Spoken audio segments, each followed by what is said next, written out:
The Galactic Senate was vast beyond comprehension, its chambers stretching endlessly in every direction like the belly of some ancient beast. Marcus Graves had never seen anything like it before. As Earth's representative, it was his first time stepping into the Senate, an institution that had existed for millennia, long before humanity had even looked to the stars. But here he was, humanity's first diplomat to the galaxy, and the weight of his mission pressed down on him like a physical force.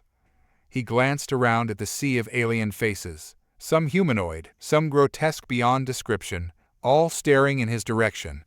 He could feel their collective gaze like needles pricking at his skin, but he kept his expression calm. He had been briefed thoroughly before coming here. Humans were feared, not trusted.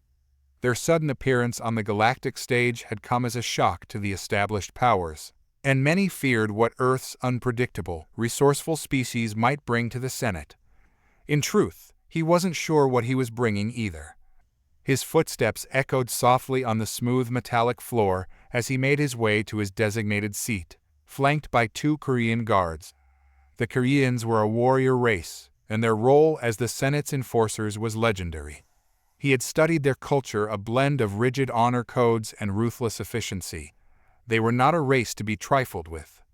Marcus took his seat at the far end of the chamber, the spot reserved for the newest member of the Senate.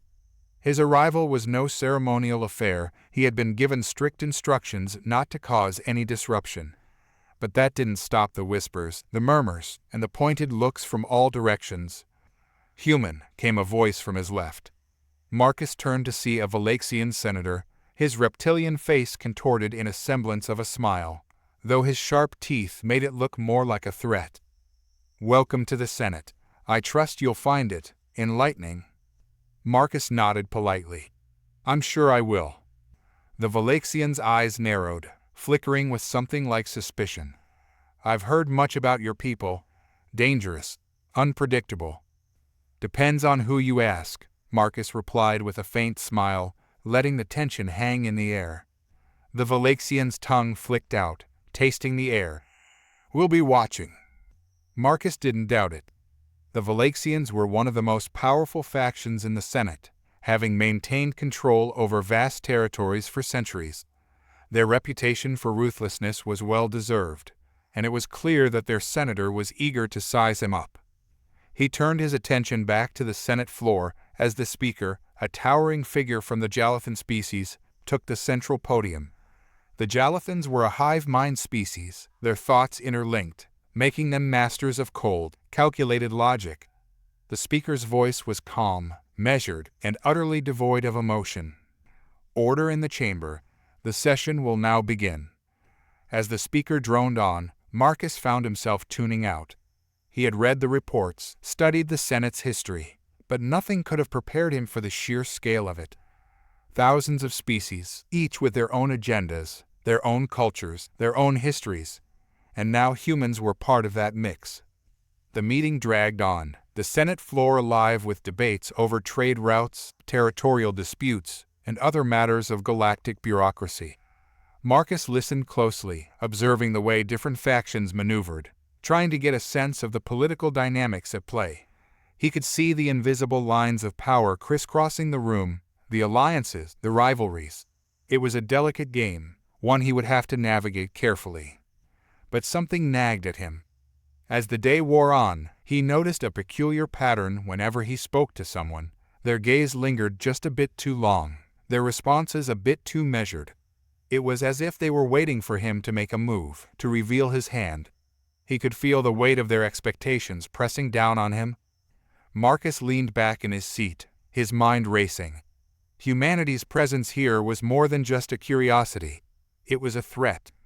Not because they had come with warships or weapons, but because they had come with something far more insidious, something the galaxy didn't understand, their willingness to connect.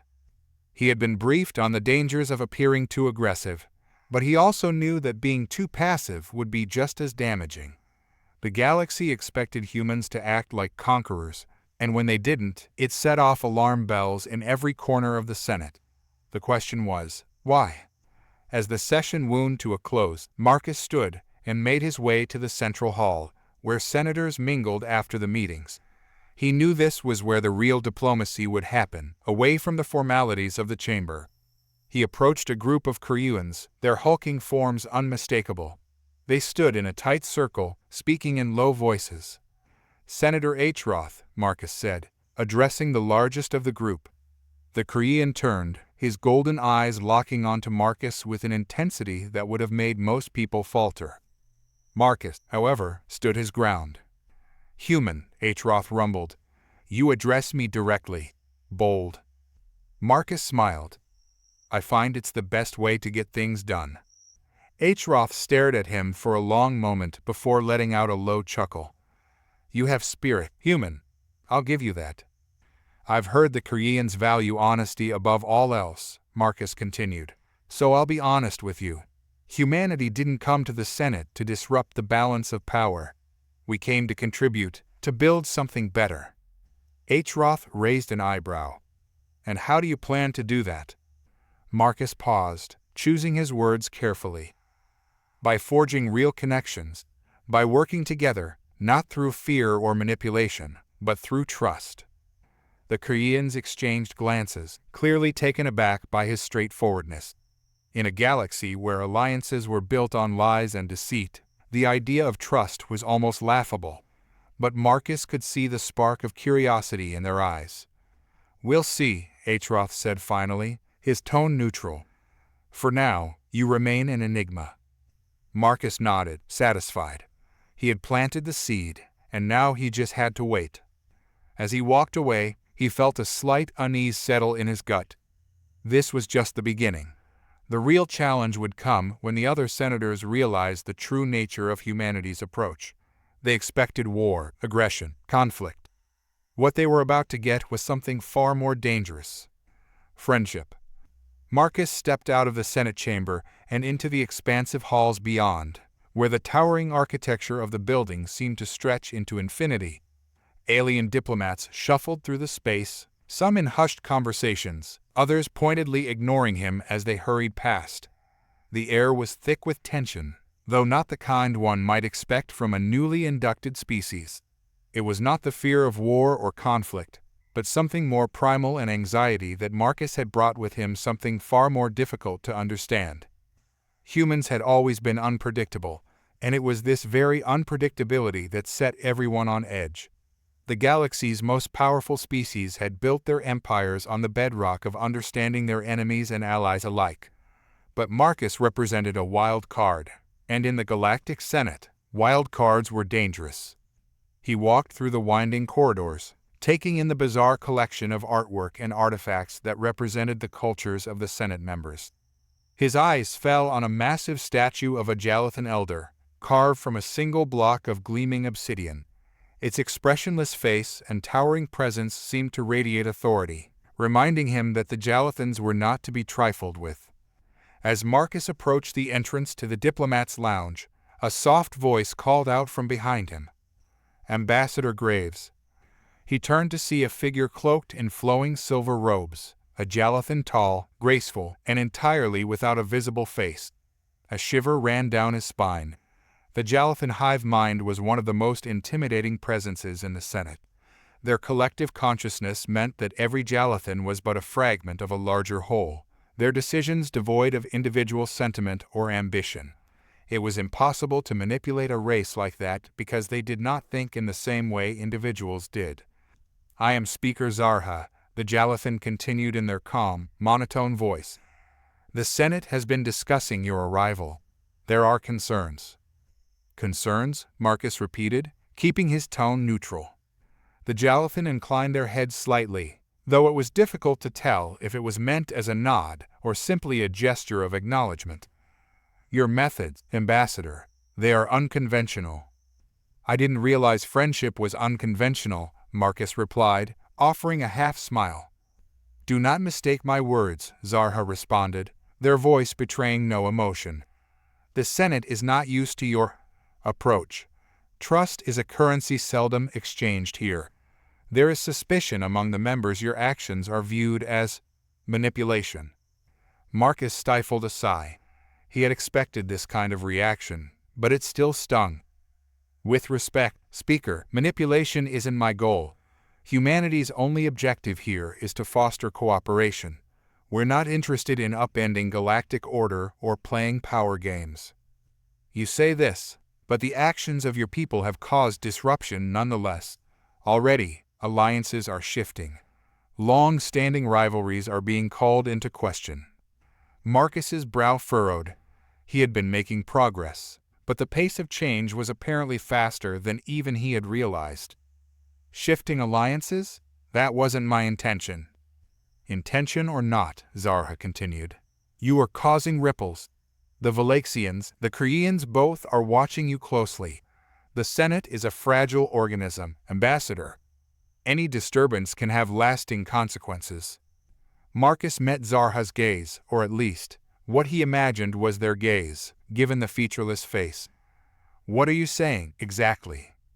I am saying that you must tread carefully. The Galactic Senate is a web of intricacies. Trust is not built overnight. If you continue to move as you have, you risk destabilizing everything. The words hung in the air between them, heavy with a meaning that was difficult to decipher. Was this a warning, a threat, or simply an observation? Marcus couldn't tell. I appreciate the advice, Speaker Zarha, Marcus said, giving a diplomatic nod. But I believe that fostering trust, even in small amounts, is exactly what the Senate needs right now. We're stronger when we work together. The Jalathan remained silent for a moment, as though considering his words. Perhaps, Zarha finally said. But remember, Ambassador, trust is a double-edged blade. It can unite, but it can also divide. With that, the Jalathan turned and glided silently down the corridor, disappearing into the labyrinthine halls of the Senate. Marcus stood there for a moment, processing the conversation. He knew what he was doing was dangerous. Bringing friendship into a galaxy so deeply entrenched in power struggles was bound to ruffle feathers. But he also knew that humanity couldn't survive in the galaxy by playing the same games as the others. If they were going to thrive, they needed to offer something different. He resumed his walk toward the Diplomats' lounge, his thoughts swirling with the possibilities. He had already started making inroads with the Keryians, and now he needed to focus on the next step. The Valaxians. They were cold, calculating, and notoriously difficult to deal with, but Marcus had a plan. The lounge was dimly lit and filled with alien dignitaries lounging in clusters. Conversations hummed in a dozen different languages, and the air was thick with the scent of strange foods and exotic spices. Marcus spotted the Valaxian delegation near the back, their reptilian forms huddled around a low table. He took a deep breath and made his way toward them. Senator Vrax, the Valaxian who had addressed him earlier, was seated at the center of the group. His golden eyes flicked toward Marcus as he approached, and a thin smile spread across his face, a smile filled with too many sharp teeth. Ambassador Graves, Vrax said, his voice a low hiss. How interesting to see you here. Come, join us. Marcus sat down, doing his best to project an air of confidence. The Valaxians were predators, and they could smell fear from a mile away. I wanted to speak with you, Senator Vrax, Marcus began, about the recent Senate discussions. Ah, yes, Vrax replied, leaning back in his chair.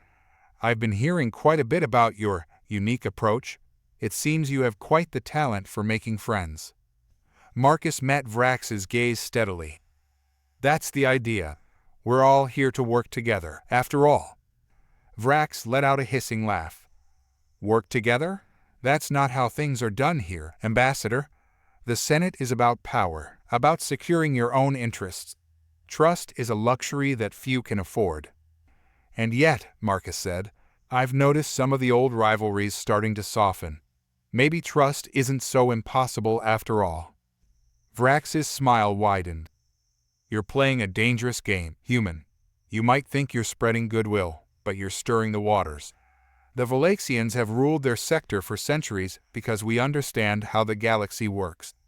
We know that alliances are fleeting, that everyone looks out for their own.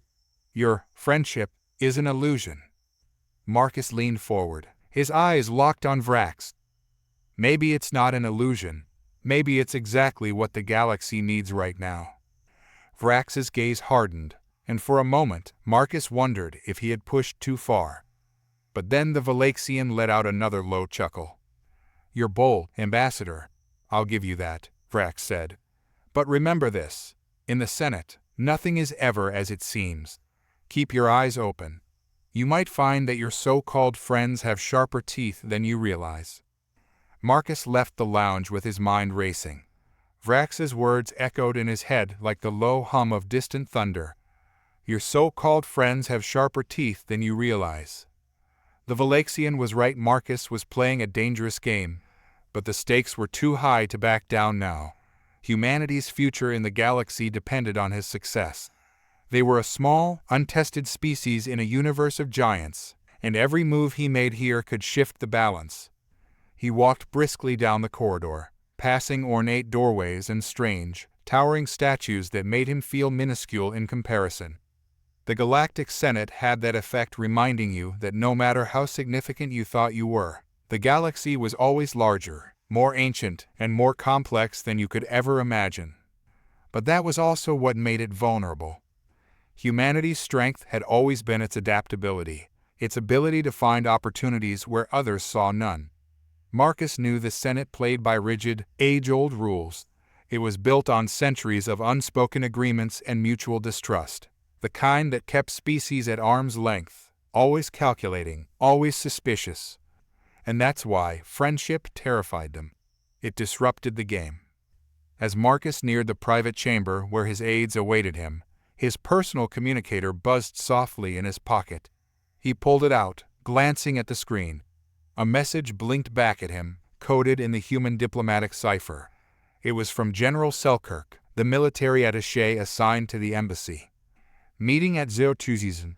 Priority, urgent. Marcus frowned. Selkirk wasn't one to send messages lightly. He tapped a quick response and continued to his chambers, his mind now split between the strange conversation with Vrax and whatever new crisis was unfolding with Selkirk.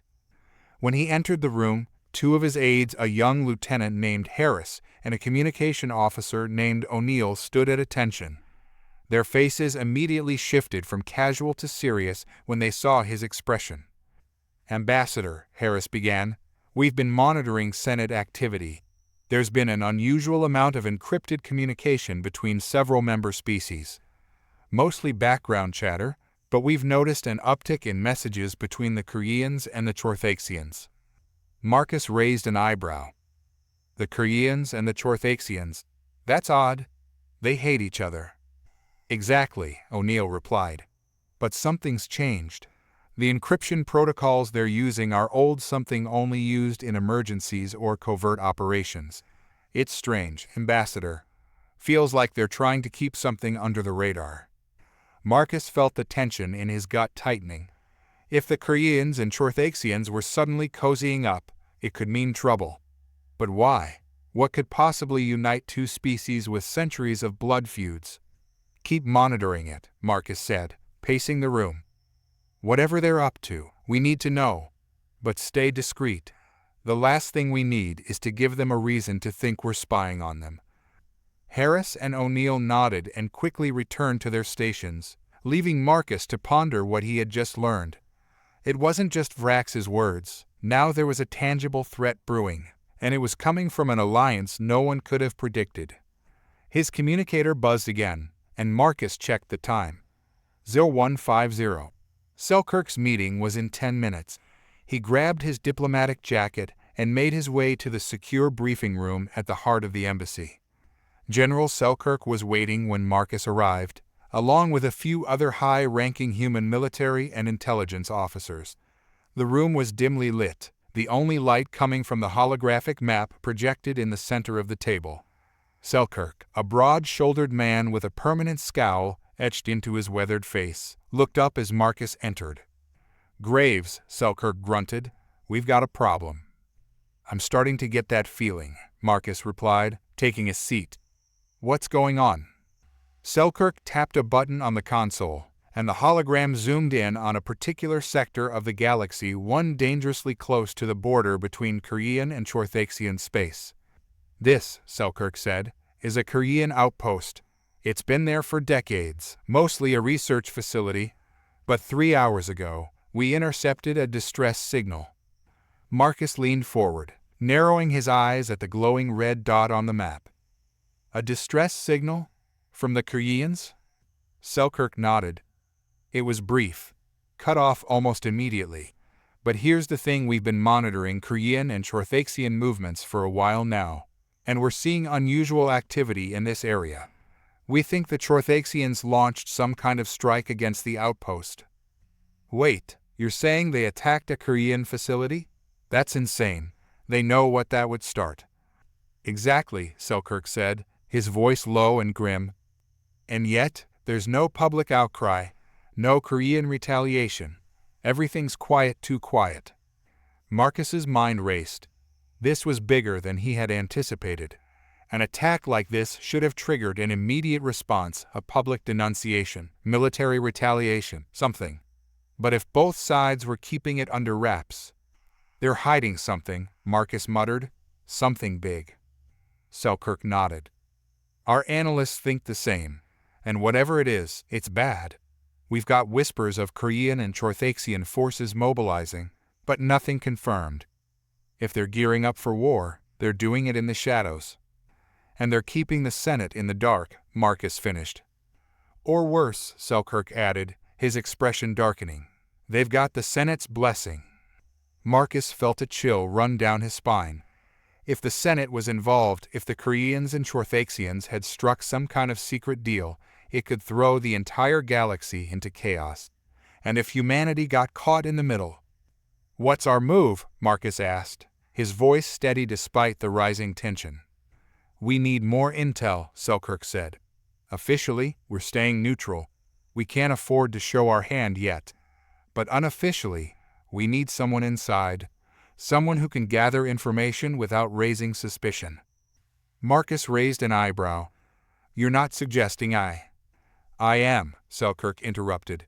You've already got inroads with both sides. You're the only one who can move freely between them without setting off alarms. Marcus sighed, rubbing the back of his neck. So, what? I go play nice with the Keryians and Chorthaxians, hoping they'll slip up and tell me what's really going on. Pretty much, Selkirk said, leaning back in his chair. And you need to do it fast. If they're planning something, we don't have much time. Marcus sat back, staring at the holographic map. He had known this diplomatic mission would be tough, but this was far beyond what he had expected. A covert war between two of the Senate's most powerful species, with humanity caught in the middle, and he was supposed to navigate it all with nothing more than a smile and a handshake. Still, this was what he had signed up for. Humanity was counting on him, and if he didn't play his cards right, they might not get another chance. All right, Marcus said, standing up. I'll see what I can find. The next few days passed in a blur of meetings, pleasantries, and carefully orchestrated conversations. Marcus met with Keryian officials, exchanged polite words with Chorthaxian diplomats, and even shared a drink with Vrax, all while trying to keep his real objective hidden. But something was wrong. The more he dug, the more he realized that both sides were playing a dangerous game, and neither seemed concerned about the consequences. It was during a seemingly routine meeting with a Keryian diplomat that Marcus finally got his break. They had been discussing trade agreements when the diplomat, an older, grizzled veteran named Tenex, slipped. We'll see how long the Chorthaxians last, Tenex had muttered under his breath, just loud enough for Marcus to catch. Marcus's heart skipped a beat. What do you mean by that? Tenex froze, realizing his mistake. He quickly covered it with a forced smile. Nothing, Ambassador, just a slip of the tongue. But Marcus knew better. Something was coming, something that could change everything. Marcus walked away from his meeting with Tenex, the words still rattling in his mind. We'll see how long the Chorthaxians last. It was a slip, but it was also the clearest sign yet that something catastrophic was brewing beneath the surface. Both the Keryians and Chorthaxians were playing their own game, and from the looks of it, humanity was standing too close to the board. He quickly relayed the information back to Selkirk. The general was terse in his response, as always, but the gravity of the situation was evident in his words. Understood. We need to move cautiously, but fast. Marcus wasn't sure how long he had before things escalated, but he was certain that time was running out. The only option left was to push harder, dig deeper, and risk exposing humanity's involvement in a web of alliances, deceit, and potential war. The following day, Marcus found himself standing outside the Chorthaxian embassy, a towering, brutalist structure made of dark stone and alien metals. Chorthaxian guards, massive lizard-like beings with scales glistening in the faint light of the nearby stars, watched him closely as he was escorted inside. Inside, the halls were dim and humid, a sharp contrast to the sterile, polished ambience of the Galactic Senate building. Chorthaxians preferred warmth, and the atmosphere here was almost suffocating. Marcus could feel sweat beading on his forehead as he was led to the meeting chamber. His host for the day was none other than Grand Advisor Rilan, one of the most influential figures within the Chorthaxian political structure. Marcus had met Rilan only once before, during a Senate reception where the Chorthaxian had been particularly reserved, an odd trait for a species known for its aggressive posturing. Rilan was seated at a wide, low table, his reptilian eyes fixed on Marcus as he entered the room. "Ambassador Graves," Rilan hissed, his voice deep and guttural. "A pleasure, as always." Marcus forced a polite smile. "Likewise, Advisor Rilan. I appreciate you making time for this meeting on such short notice." Rilan gestured for Marcus to sit, which he did, the stone seat cold and uncomfortable. For a few moments, neither spoke, and the silence in the room became almost unbearable. Marcus knew the Chorthaxians valued strength and directness, but he also knew pushing too hard too quickly could result in more than just political tension. After a pause, Rilan finally spoke. "I hear whispers, Ambassador. Whispers that the humans are taking a special interest in the affairs of the Chorthaxians and our rivals, the Keryians." Marcus maintained his calm demeanor, though his pulse quickened. He had to be careful now. "Humanity's interest is in stability," he replied smoothly. "We have no desire to interfere in your affairs, only to ensure that the Senate's peace and prosperity continue." Rilan's eyes narrowed. "Peace and prosperity? Ambassador, you speak of fragile things. The galaxy does not respect fragility, it devours it. And the Senate? Well, let us say that the Senate may not always act in the best interest of its members." Marcus caught the implication immediately. It wasn't just the Keryians and Chorthaxians that were playing a dangerous game, the Senate itself might be complicit. "Are you suggesting," Marcus ventured carefully, "that the Senate is involved in the increased tensions between your people and the Keryians?" Rilan gave a slow, toothy grin, revealing sharp fangs that gleamed in the dim light. "I suggest nothing, Ambassador. I merely observe. And what I observe is that we live in a galaxy where alliances are fluid, and trust is a rare commodity." Marcus leaned back slightly, trying to gauge the alien's intent. Was this a warning, a veiled threat, or was Rilan simply testing him, trying to see how far humanity was willing to go to insert itself into galactic affairs? The silence stretched on for another moment before Marcus made his decision. "You're right, Advisor Rilan," Marcus said, meeting the Chorthaxian's gaze. "Trust is rare, but humanity values it. We've learned that sometimes the best alliances are born not from force, but from understanding. Friendship, even." Rilan's smile faded, his eyes flashing with something like suspicion, or was it amusement? "Friendship," Rilan repeated, his voice low. "A curious word, and a dangerous one." Marcus leaned forward slightly, keeping his tone steady. "Dangerous only to those who don't understand it. Humanity seeks to build, not destroy. We want allies, Advisor, true allies." The Chorthaxian was silent for a long time, his scaled hands resting on the table, fingers tapping rhythmically. Finally, he spoke. "You are an unusual species, Ambassador.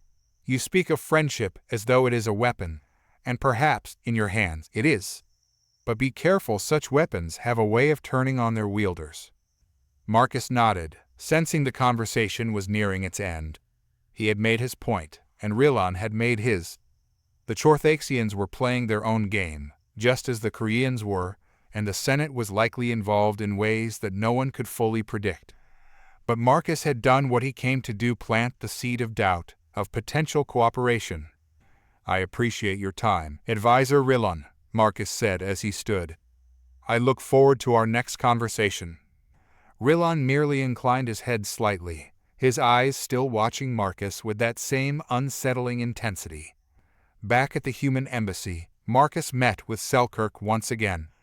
The general looked more grim than usual, his brow furrowed as Marcus recounted his conversation with Rillon.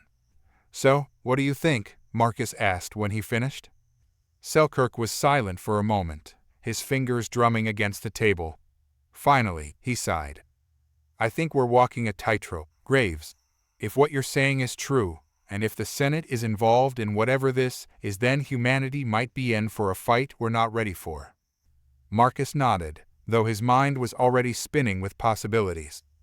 The Chorthaxians and the Keryians are on the verge of something big, but they're also hesitant.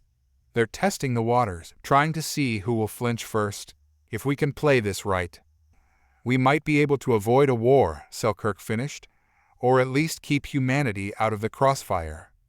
"Exactly," Marcus agreed. "But we need more information. We're still in the dark about the Senate's role in all of this. If we can figure that out, we might be able to pull the rug out from under both the Keryians and Chorthaxians before they even know what hit them." Selkirk grunted, leaning back in his chair. "I'll have my people look into it. In the meantime, you keep doing what you're doing. Just be careful, Graves. You're playing with fire, and if you get burned, humanity burns with you." Marcus left the meeting with a growing sense of urgency. The pieces were falling into place, but there was still so much he didn't know. The Senate, the Keryians, the Chorthaxians, they were all connected in ways that weren't yet clear. But one thing was certain: humanity's future hung in the balance, and Marcus was the only one who could tip the scales in their favor. As he walked through the embassy halls, his mind raced with the possibilities. Friendship, trust, alliances, these were the tools he had to work with. But in a galaxy where everyone had sharp teeth, even the kindest gesture could be seen as a threat. He had to be smarter, faster, and he had to stay one step ahead of everyone else before the game ended and humanity was left holding the pieces.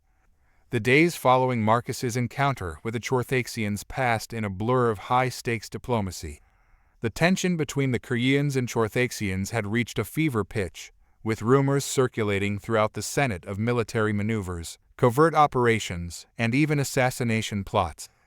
Every day, new fragments of information trickled in, leaving Marcus to piece together a puzzle that seemed to grow larger and more complex by the hour. But something else was happening, something that Marcus had barely dared to hope for. His conversations, both with the Keryians and the Chorthaxians, had begun to shift the tides. Subtle changes in the way both sides viewed humanity, tiny cracks in the hardened facades of centuries-old rivalries. It started small. First, there was a brief message from General Selkirk: "The Keryians want to talk." Marcus had hardly believed it at first.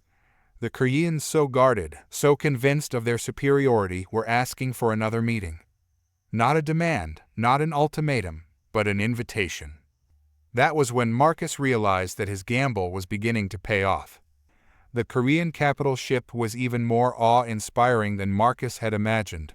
It hung in orbit above the galactic hub like a dagger poised to strike, its sleek, silver hull reflecting the light of distant stars. Boarding it was a surreal experience. The Keryians had a taste for elegance and luxury, and their ship was no exception. Vast halls of polished crystal, soft blue lighting that seemed to emanate from the very walls, and corridors lined with intricate carvings that told the story of their long, proud history. Marcus was led to a meeting chamber deep within the heart of the ship. Waiting for him there was Lyron Voss, the same Keryian diplomat he had met earlier. But this time there was no tension in the air. Voss's usual coldness seemed to have melted away, replaced by something Marcus hadn't expected: curiosity. "Ambassador Graves," Voss said as Marcus entered, his voice smoother than before. "I must admit, your approach to diplomacy has been unconventional." Marcus took his seat across from Voss, keeping his expression neutral. I'm glad to hear it's left an impression. Voss gave a small, almost imperceptible nod. Indeed, it has. I've been considering your words about humanity, about alliances. Marcus remained silent, letting the Keryian speak. This was the moment he'd been waiting for. We Keryans pride ourselves on our strength, our independence. But there is strength in unity, too, isn't there? Voss's pale eyes gleamed in the soft light of the room. In friendship, as you put it. Marcus felt a flicker of triumph, but he kept his voice calm. There is, and humanity is ready to stand by its friends when they need us. Voss leaned forward slightly, his gaze intense. The Chorthaxians are preparing for war, Ambassador. Their leaders are hiding it, but we have intercepted communications troop movements, supply lines being drawn up. It won't be long before the first shot is fired. The air in the room grew heavier. Marcus had suspected the Chorthaxians were on the edge of something drastic, but hearing it confirmed sent a chill through him. You believe they'll strike soon? Marcus asked, his voice steady despite the tension building in his chest. Sooner than anyone expects, Voss replied, his voice low. The Senate is blind to it. They think the balance of power will hold, but they are wrong. And when it happens, humanity will be caught in the middle. Marcus took a deep breath, his mind racing. The Chorthaxians were about to ignite a war, and humanity, with its position as a neutral mediator, would be pulled into the conflict whether they liked it or not. There had to be a way to prevent it, a way to steer both sides away from the brink. Voss's next words brought the solution into sharp focus. We don't want war, Ambassador, Voss said quietly. But if it comes, we will defend ourselves, and we will expect our allies to do the same. Marcus froze for a moment, his heart pounding in his chest. Allies? The word hung in the air like a challenge. This was at the moment of truth. The Keryans were offering humanity an alliance, a partnership, not born out of fear or necessity, but out of respect. They saw value in humanity's ability to navigate the treacherous waters of diplomacy, and they wanted to secure that asset for themselves. But Marcus knew the dangers of such an alliance. If humanity aligned itself too closely with the Keryans, they would become enemies of the Chorthaxians by default. The carefully balanced neutrality they had maintained so far would be shattered, and they would be forced to take sides in a galactic war that could consume everything. He had to play this carefully. We want peace, just as much as you do, Marcus said slowly. But alliances, true alliances, aren't built in a day. They require trust, understanding, and right now, there's too much tension between your people and the Chorthaxians for trust to grow. Voss's eyes narrowed slightly, but he remained silent, waiting for Marcus to continue.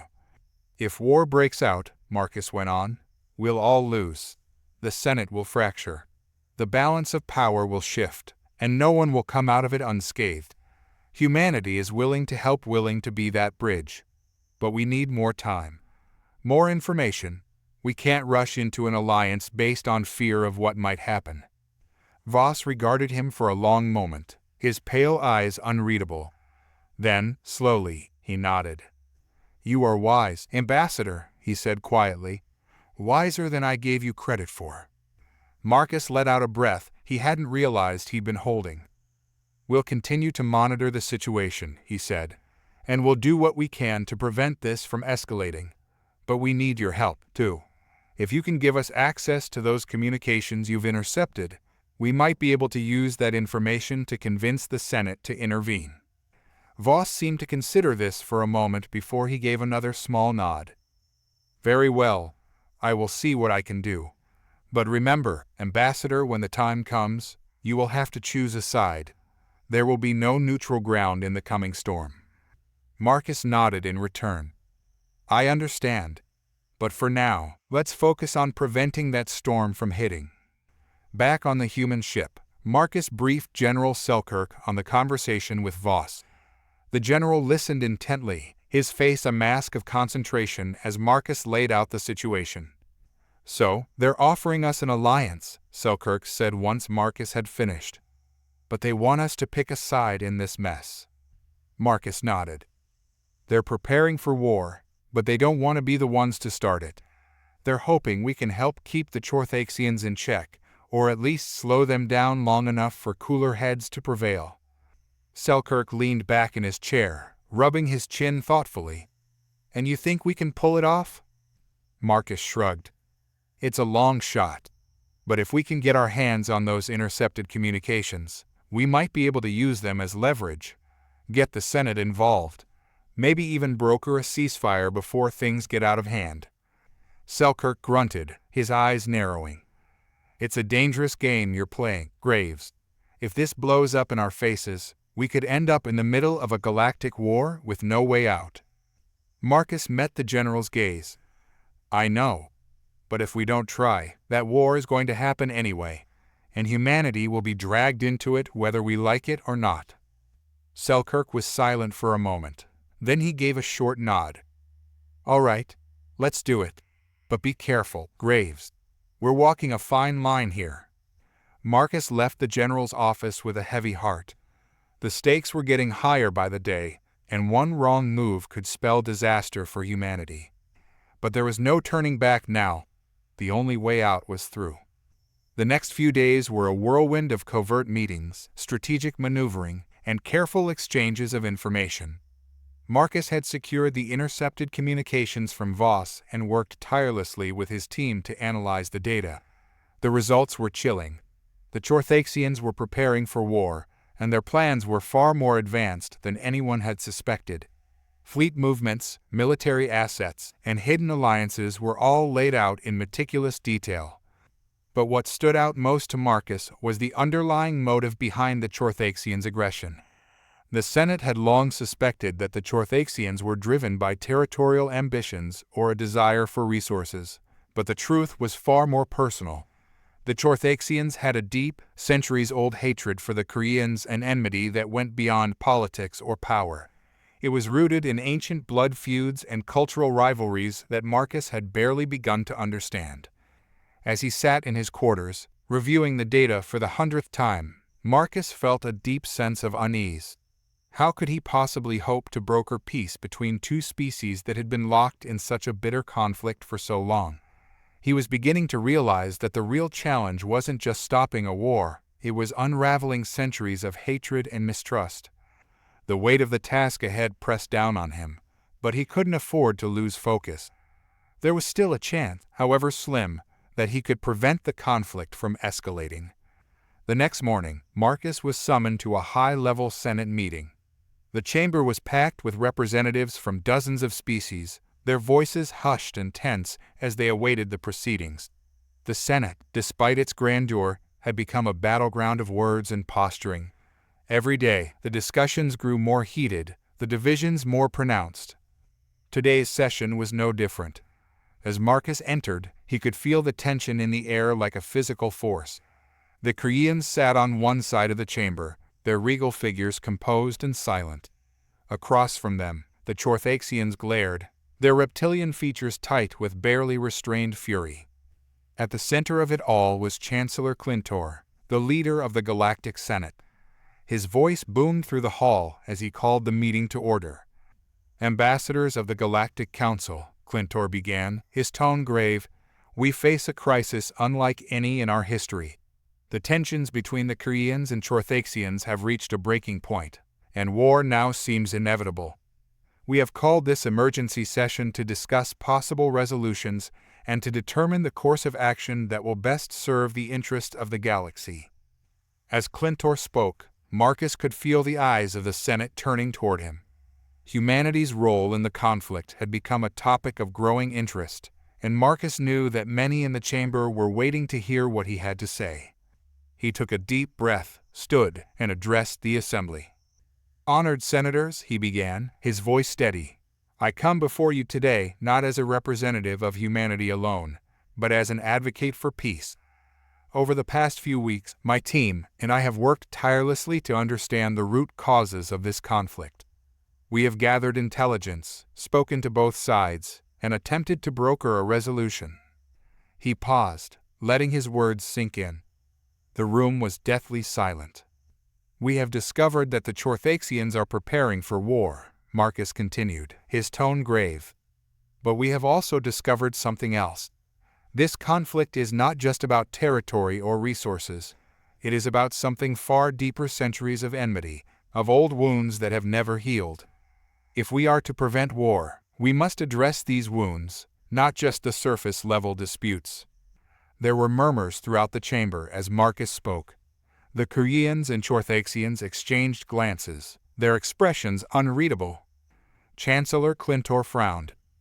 Ambassador Graves, are you suggesting that this conflict is beyond diplomatic resolution? Marcus shook his head. No, Chancellor, I believe that peace is still possible. But it will require more than just negotiations over borders or trade agreements. It will require a willingness to confront the past, to acknowledge the deep-seated grievances that have driven these two species apart for so long. Clintor's gaze hardened. And how do you propose we do that, Ambassador? Marcus hesitated for a moment. This was the most delicate part of his plan, and he knew it would be met with resistance. But it was the only path forward he could see. We need a neutral space, Marcus said finally, a place where both the Keryians and Chorthaxians can meet, not as enemies, but as equals. A place where old grievances can be aired, and new understandings can be forged. Clintor raised an eyebrow. And where exactly do you propose this neutral space should be?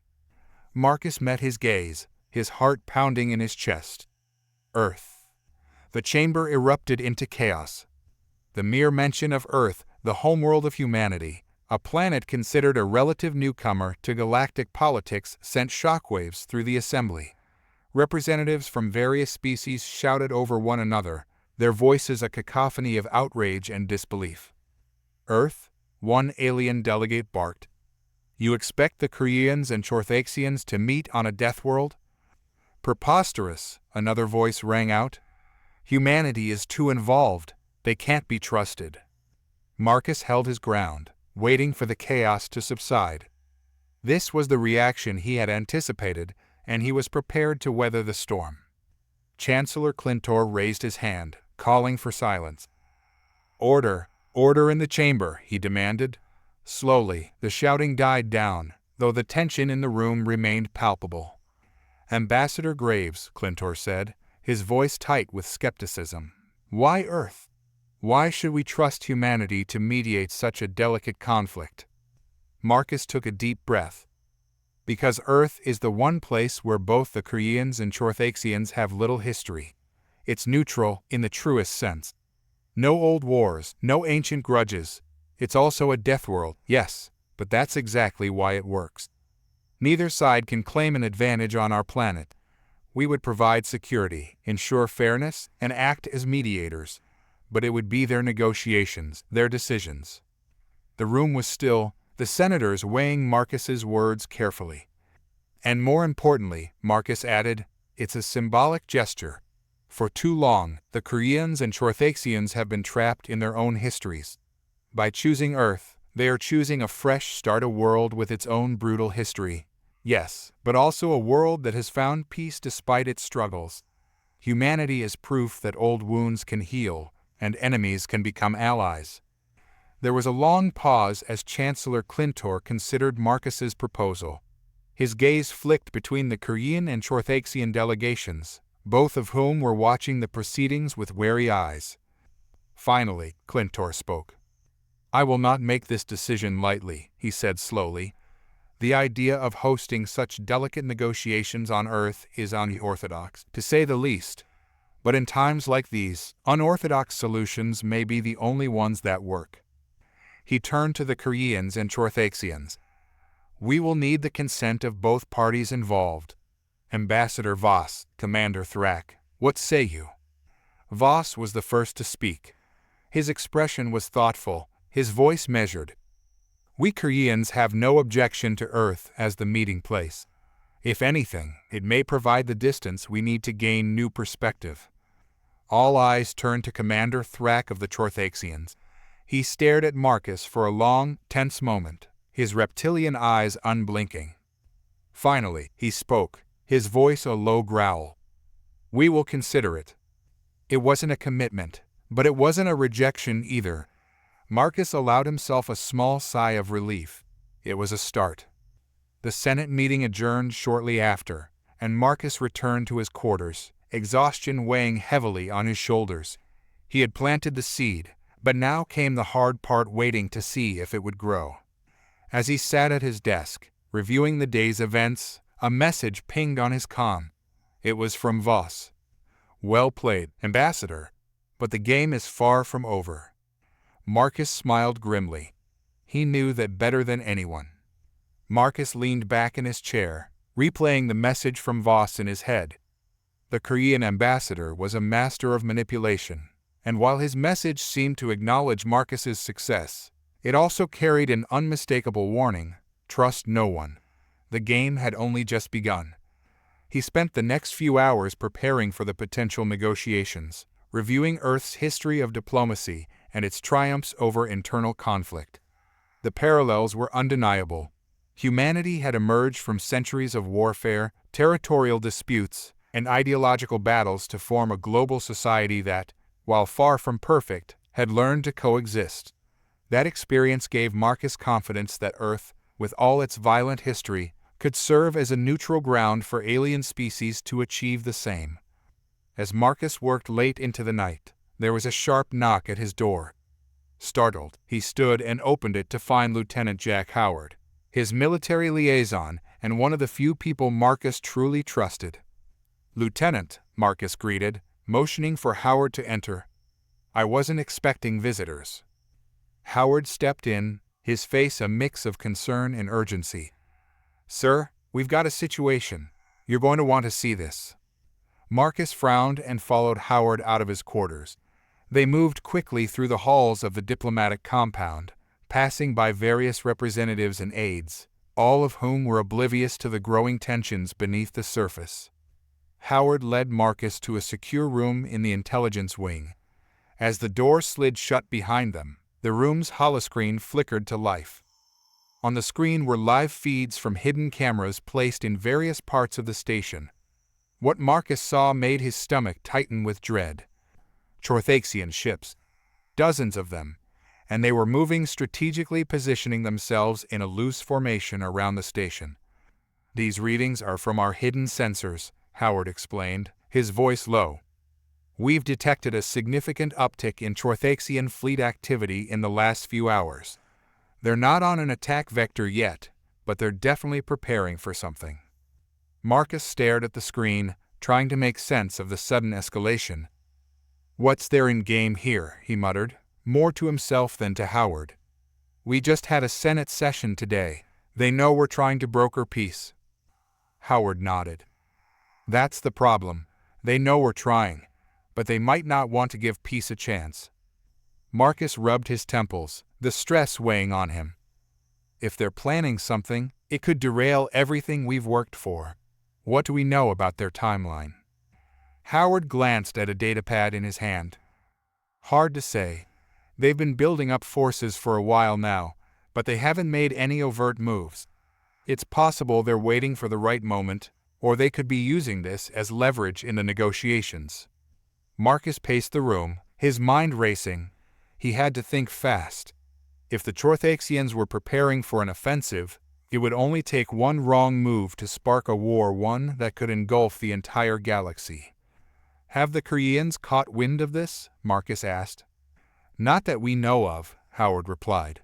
"But if they do, it's going to send them into a frenzy. The Chorthaxians may be betting on that.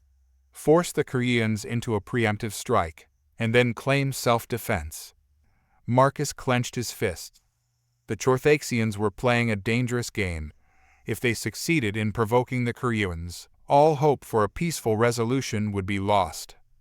"We need to act before this escalates," Marcus said, determination hardening his voice. "We need to contact both sides and force them to the negotiation table on Earth before the Chorthaxians have a chance to strike." Howard raised an eyebrow. "That's a bold move, sir. Are you sure we can pull it off?" Marcus met Howard's gaze, his expression steely. "We have to. If we don't, the galaxy could be at war within days. I'm not about to let that happen." The next morning, Marcus was back in the Senate chamber, standing before Chancellor Clintor and the assembled representatives. This time, the atmosphere was even more tense than before. Word of the Chorthaxian fleet movements had spread, and the air was thick with anxiety. "Ambassador Graves," Clintor began, his voice heavy with concern. "It has come to our attention that the Chorthaxians are amassing forces near the station. Can you explain this sudden development?" Marcus stood tall, his voice calm but firm. "Chancellor, the Chorthaxian fleet movements are troubling, but I believe they are meant as a show of force, a way to pressure the Keryians into rash action. If we allow this to escalate, it will play directly into their hands. That is why I am renewing my proposal to hold peace talks on Earth. Now more than ever, we need neutral ground." The chamber buzzed with murmurs of agreement and dissent. Marcus knew the idea of using Earth as the negotiation site was controversial, but the situation was dire, and there was no time to waste. "Ambassador Graves," came a voice from the Chorthaxian delegation. It was Commander Thrak, his reptilian eyes narrowing as he spoke. "You seem to be suggesting that we are the aggressors here. Are you accusing us of warmongering?" Marcus met Thrak's gaze evenly. "I am suggesting that both sides are on the brink of war, and that the only way to prevent it is through dialogue. Earth offers a neutral space where we can resolve these issues without bloodshed. You have my word that humanity will ensure the safety of all parties involved." Thrak's eyes gleamed with something unreadable, perhaps amusement, perhaps disdain. "Your word, Ambassador? Is that supposed to reassure us? The Keryians are the ones who cannot be trusted. They are the ones preparing for war." Across the chamber, Ambassador Voss stood, his expression serene but his voice sharp. "We have no such intentions, Commander Thrak. It is your people who have been amassing ships, not ours." The tension in the room was palpable as the two sides squared off.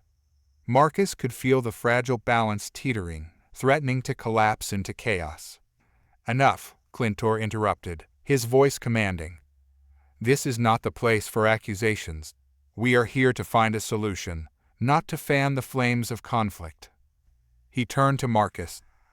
"Ambassador Graves, your proposal is bold, but it may be our only chance to avoid war. I will put it to a vote. If the majority of the Senate agrees, we will proceed with the peace talks on Earth. But be warned, if this fails, the consequences will be dire." Marcus nodded, his heart pounding in his chest. Everything hinged on this moment. Clintor raised his hand, signaling the start of the vote. One by one, the Senate representatives cast their decisions. The room was silent, except for the soft hum of the voting mechanism. When the final vote was tallied, Clintor looked up, his expression unreadable. "The motion passes," he announced. "The peace talks will take place on Earth." A wave of relief washed over Marcus, but it was quickly tempered by the knowledge that the hardest part was still ahead. The Chorthaxians and Keryians would both be arriving on Earth soon, and it would be up to him to keep the peace. One misstep could send the entire galaxy into chaos. As the Senate session adjourned, Marcus felt a hand on his shoulder. He turned to see Voss, his eyes filled with quiet determination. "Do not underestimate the Chorthaxians, Marcus," Voss warned. "They are dangerous, and they will not hesitate to strike if they sense weakness." Marcus nodded, knowing full well the risks. "I'm not underestimating them, but I also know that this is our best chance for peace. We have to make it work." Voss studied him for a moment before giving a small nod of approval. "Then may fortune favor us both." Marcus returned to his quarters that night, his mind buzzing with the events of the day. The peace talks were set, but the road ahead was fraught with danger. As he sat down to review the preparations for Earth's diplomatic reception, he couldn't shake the feeling that something was still lurking in the shadows, something he hadn't yet uncovered. He would have to stay vigilant. The real game was about to begin. In a galaxy teetering on the brink of war, human diplomat Marcus Graves has become a key player in negotiating peace between the Keryians and Chorthaxians. After the Senate session, where he successfully advocates for peace talks to be held on Earth, Tensions rise as the Chorthaxians position their fleet ominously near the diplomatic station. Marcus, aided by his trusted military liaison, Lieutenant Jack Howard, learns of the Chorthaxians' aggressive maneuvers, which threaten to disrupt the delicate negotiations. As Marcus confronts both the Keryian and Chorthaxian representatives in the Senate, he emphasizes the urgency of finding common ground to avoid conflict. The Senate ultimately votes in favor of holding the peace talks on Earth, but Marcus remains wary of the Chorthaxians' intentions, knowing the success of the negotiations hinges on his ability to maintain a fragile peace amidst lurking dangers.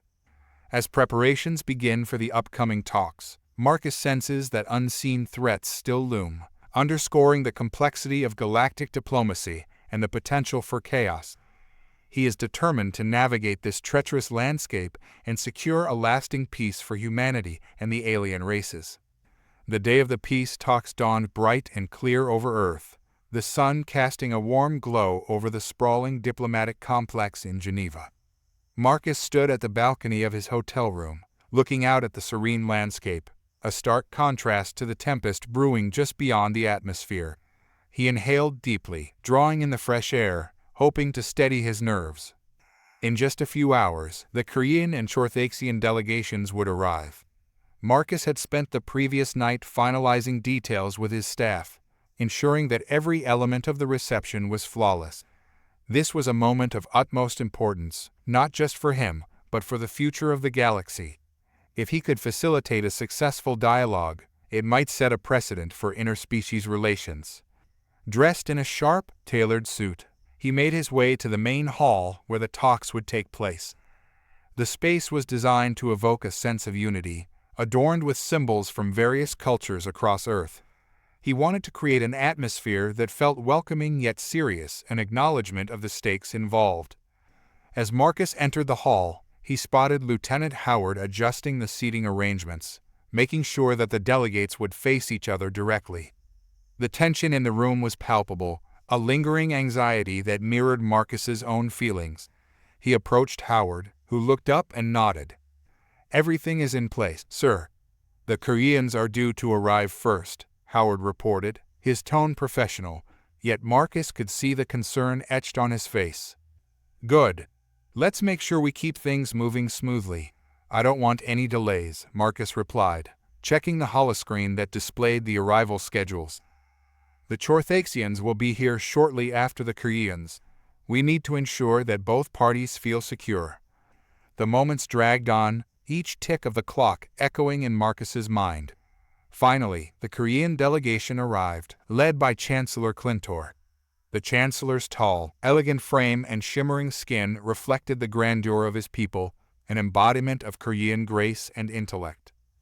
"Ambassador Graves," Clintor greeted, his voice rich and smooth. "It is good to see you on neutral ground." "Chancellor Clintor," Marcus replied, extending his hand in a gesture of goodwill. "Thank you for coming. I believe today marks a pivotal moment for our futures." As the Keryian delegation took their seats, the atmosphere shifted slightly. They were cautious but seemed willing to engage. Marcus took a deep breath, trying to project confidence as he welcomed them. "Before we begin, I would like to emphasize the importance of this meeting. We stand at a crossroads, and it is imperative that we work together to resolve our differences without further conflict," Marcus said, looking around at the gathered representatives. Clintor nodded. "We are aware of the stakes, Ambassador. The Keryans value peace, but will not tolerate aggression. We will not be intimidated by the Chorthaxians." Marcus sensed the underlying tension in Clintor's words, and it fueled his resolve. "Indeed, Chancellor, that is why it is essential for us to maintain an open line of communication and to foster trust among our peoples." Before he could elaborate, the Chorthaxian delegation arrived. Commander Thrak led the group, his imposing figure and reptilian features starkly contrasting Clintor's elegance. The Chorthaxians filed in, their expressions unreadable, and Marcus could feel the weight of their collective presence in the room. "Commander Thrak," Marcus said, greeting him with a nod. "I appreciate your presence here today. It is a crucial step toward mutual understanding." Thrax's lips curled in a sly grin, revealing rows of sharp teeth. Understanding, you say? We shall see if your Earth can truly serve as a neutral ground, Ambassador. Marcus focused on maintaining a composed demeanor. I assure you, we have worked hard to create an environment conducive to productive discussions. Let's set aside our preconceptions and work together toward a solution. As the delegates settled into their seats, Marcus took a moment to gather his thoughts. He had drafted a series of potential topics for discussion, prioritizing issues that had fueled the tensions between the Keryians and Chorthaxians.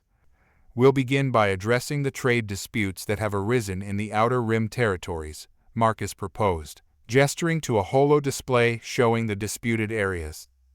These conflicts have contributed significantly to the unrest between our species. If we can agree on fair trade practices, it will establish a foundation of trust. Clintor leaned forward, his eyes narrowing as he studied the display. While I agree that trade practices are vital, we must also consider the matter of territorial sovereignty. The Chorthaxians have encroached upon Keryian space multiple times, and that cannot be ignored. Thrax's demeanor shifted, his voice dripping with sarcasm. Sovereignty? How convenient for you, Chancellor. Perhaps you should reflect on the Keryians' own expansions into uncharted regions. Marcus could feel the tension rising again, the conversation teetering dangerously close to a full-blown argument. He intervened, striving to redirect the focus. Gentlemen, let us refrain from assigning blame at this stage.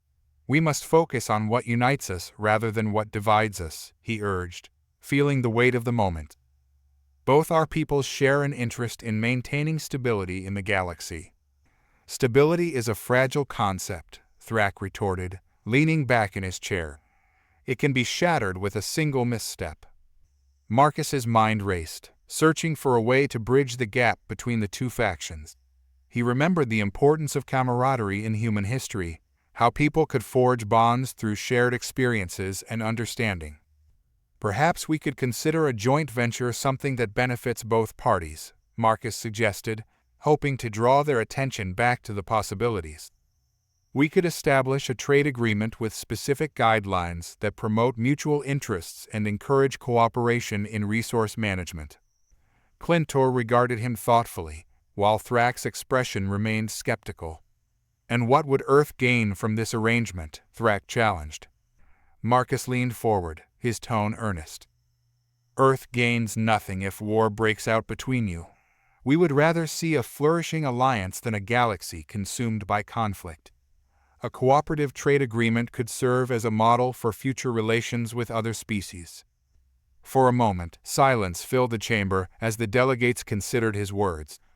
The tension in the room hung thick, but Marcus sensed a shift, a glimmer of hope that perhaps the seeds of cooperation were beginning to take root.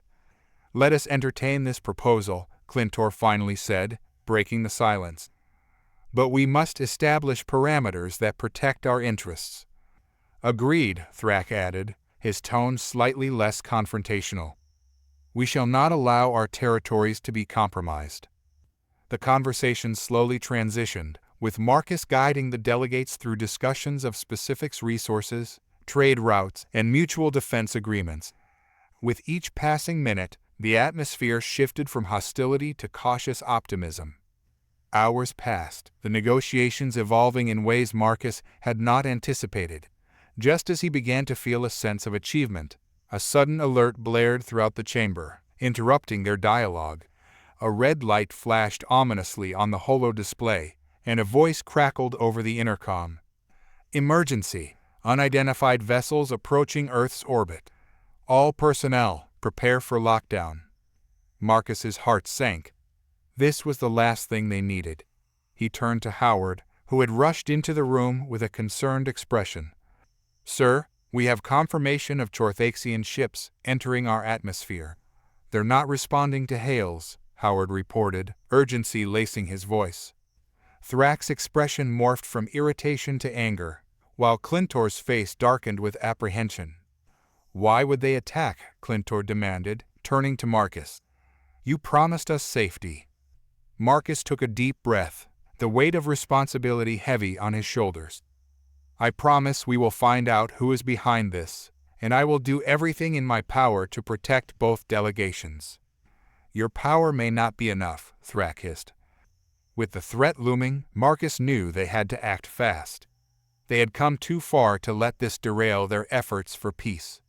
The emergency alert echoed ominously in the diplomatic hall, sending shockwaves through Marcus's mind. He knew that time was of the essence, and if they didn't act swiftly, the fragile peace they had begun to forge could collapse before it ever truly began. "Everyone, remain calm," Marcus commanded, projecting authority as he faced both delegations. "We need to gather information about these unidentified vessels. Lieutenant Howard, assemble a tactical team and get me a status report on the situation outside." Howard nodded sharply and rushed out of the hall, his focus unwavering as he coordinated with the security teams. Marcus turned back to the delegates, feeling the weight of their expectant gazes upon him. "This situation demands cooperation, not conflict," he said, looking from Clintor to Thrak. "We are all aware of the consequences of misunderstandings. Let's work together to determine the source of this threat." Thrak crossed his arms, skepticism evident on his reptilian features. "What if it is a ruse? What if your people orchestrated this to discredit the Chorthaxians?" "Enough," Clintor snapped, his patience thinning. "Now is not the time for accusations. We must focus on the immediate threat." Marcus nodded, grateful for Clintor's support. "Exactly. Our best chance of survival is to unite against whatever this is. Let's put aside our differences and prioritize our safety." As they strategized, the holographic display flickered back to life, showing an incoming communication from the Earth Defense Fleet. A tense silence filled the room as the face of Admiral Riker appeared, his expression grim. "Ambassador Graves," Riker said, his voice steady but edged with urgency. "We have identified 3 Chorthaxian warships entering Earth's orbit. They are heavily armed and refusing to respond to our hails. We are currently scrambling fighter interceptors, but I advise you to prepare for the worst." The news hit Marcus like a cold wave. His heart raced as he glanced at the representatives beside him. They were all aware of the implications if the Chorthaxians initiated an attack. The delicate negotiations would disintegrate in an instant. "What do you need from us, Admiral?" Marcus asked, forcing himself to remain calm despite the chaos swirling within. "I need to know if there's a chance for a peaceful resolution," Riker replied. "If these ships are indeed hostile, we may have no choice but to engage." Marcus looked at Thrak, who was visibly agitated, his reptilian eyes darting toward the door. "What is your intent?" Marcus demanded, leaning in. "If your ships have come here with malice, then we have an even greater problem." "I assure you, we are not responsible for this incursion," Thrak retorted, his voice laced with frustration. "But if they come to fight, we will not back down." Clintor interjected, his tone authoritative. "We need to show that our peoples can stand together. If we fight amongst ourselves, we may all perish." "Then let's present a united front," Marcus proposed. "Thrak, can you ensure your ships are ready to defend Earth alongside our forces?" "Clintor, I need your assurances that the Keryians will do the same." Both delegates exchanged tense glances, the weight of the moment heavy upon them. Finally, Clintor nodded. "Very well, we will collaborate. But understand that our forces will act to protect Keryian territory first and foremost." "I can accept that," Marcus replied, relieved to see some common ground. "As long as we work together, we may yet avert disaster." With the decision made, Marcus turned back to Admiral Riker. "Admiral, we will have a joint response team ready to engage. Keep us updated on the situation." As the communication ended, Marcus turned to face the Keryians and Chorthaxians.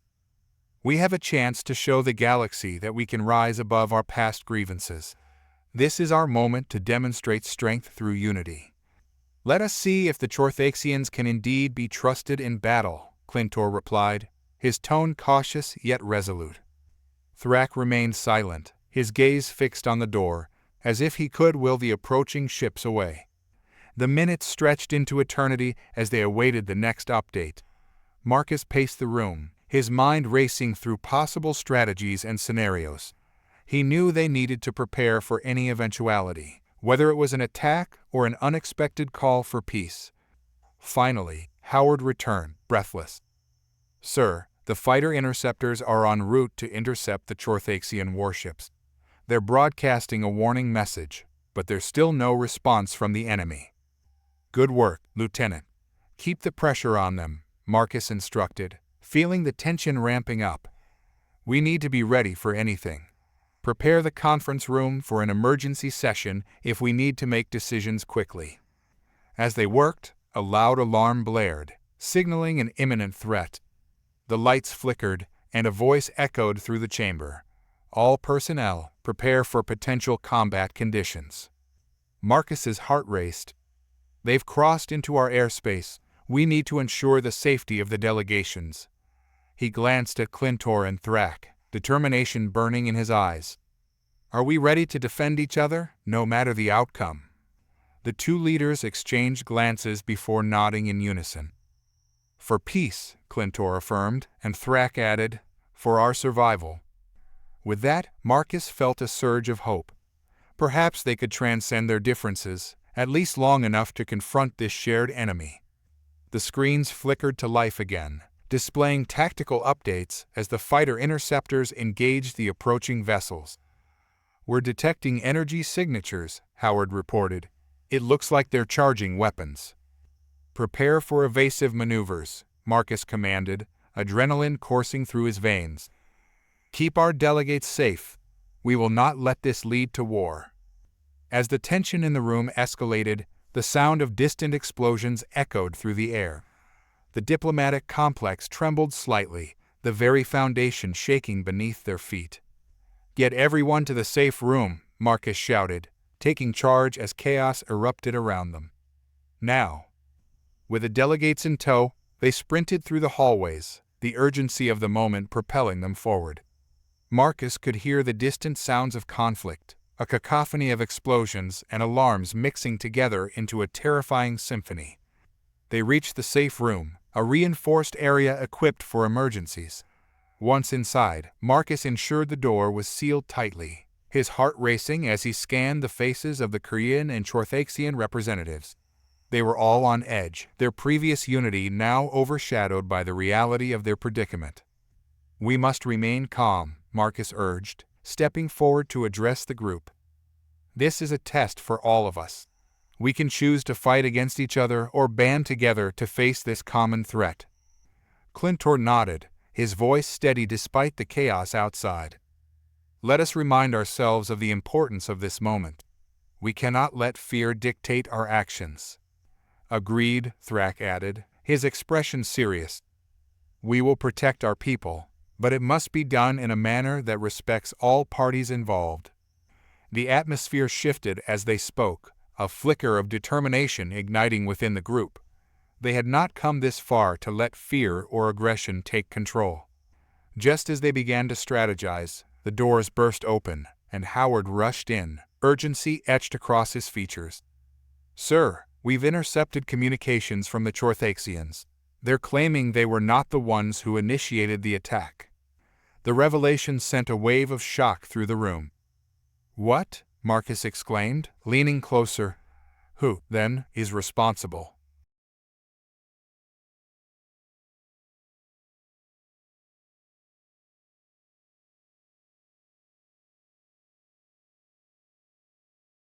"Can we trust them?" Clintor asked, skepticism creeping back into his voice.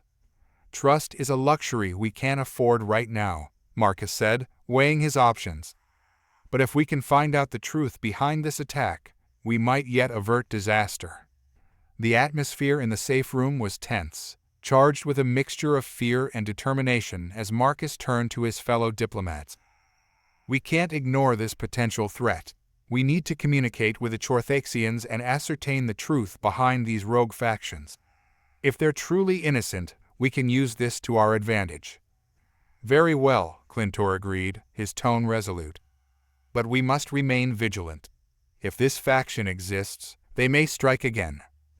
Howard, Marcus said, can you establish a secure channel with Admiral Riker? We need to inform him of these developments and coordinate our next steps. On it, sir, Howard replied, swiftly working on the communication terminal.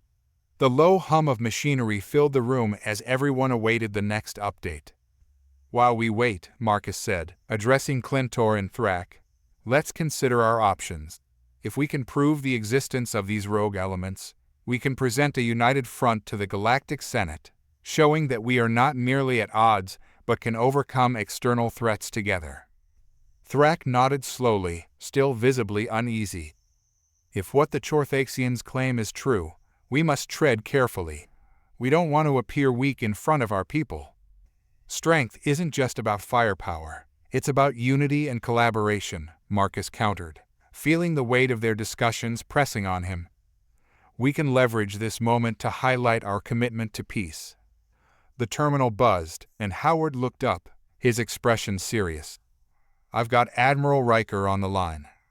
Marcus stepped forward, heart racing as he addressed the Admiral. Admiral, we have crucial information regarding the Chorthaxians.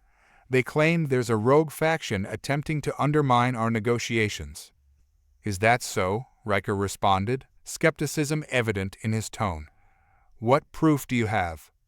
Not yet, but we're working on it, Marcus replied, feeling the pressure mount. We believe if we can establish contact with the Chorthaxian forces, we might gain valuable intel on who is really behind this attack. Time is of the essence, Marcus, Riker urged, his voice steady but insistent. If these warships are indeed hostile, we must be ready to respond, even if that means engaging. Marcus's mind raced. Understood, Admiral. We will ensure our defenses are prepared, but we must also explore all diplomatic avenues first. I'll keep you updated. As the communication ended, he turned to his companions. We need to reach out to the Chorthaxians. Let's gather their representatives and see if we can open a dialogue. If they're truly innocent, we might just find a way to turn this situation around. Just as Marcus was about to take action, the emergency alarm blared once more. The room shook slightly as distant explosions echoed, underscoring the urgency of the moment. Howard, what's happening? Marcus demanded, his heart pounding. Sir, the fighter interceptors have engaged. The Chorthaxian warships are firing on them, Howard responded, his fingers racing over the controls. We need to act now before this spirals out of control. Clintor's eyes widened. We cannot allow this to escalate. We must stop the fighting. Thrak, can you reach out to your fleet? We need them to intervene, Marcus said, urgency threading through his voice. Thrak nodded, his expression grave. I'll send a message immediately. If we can halt the combat, we may still salvage this situation. As Thrak sent out his communication, Marcus prepared to reach out to the Chorthaxians. Everyone, stay focused. We need to present a united front if we are to stop this madness. With a wave of adrenaline coursing through him, Marcus initiated a communication link with the Chorthaxian command. This is Ambassador Marcus Graves of the United Earth Alliance. We have crucial information regarding the current conflict. We need to establish a ceasefire immediately. Static crackled on the line before a voice responded, low and tense. Ambassador Graves, this is Commander Tralos of the Chorthaxian fleet. We are under attack from hostile forces. We cannot guarantee your safety. Commander, please listen, Marcus urged, his voice steady despite the chaos. We believe these attacks may be coming from rogue elements within your military. We need to confirm this before escalating to all-out war. Your words mean little in the heat of battle, Tralos replied, frustration evident in his tone. But if you wish to speak, it must be done quickly. We are under fire. Then let's arrange a secure meeting point, Marcus replied, his mind racing. We can ensure the safety of your fleet and our diplomats while we negotiate a ceasefire. The line fell silent for a moment, the tension palpable. Finally, Tralos responded, Very well, Ambassador. I will relay your message. But if this is a trick, we will not hesitate to act. "Thank you, Commander," Marcus replied, a glimmer of hope igniting within him. "We'll do everything in our power to prevent further conflict." As the communication ended, Marcus turned to Clintor and Thrak, adrenaline surging through him.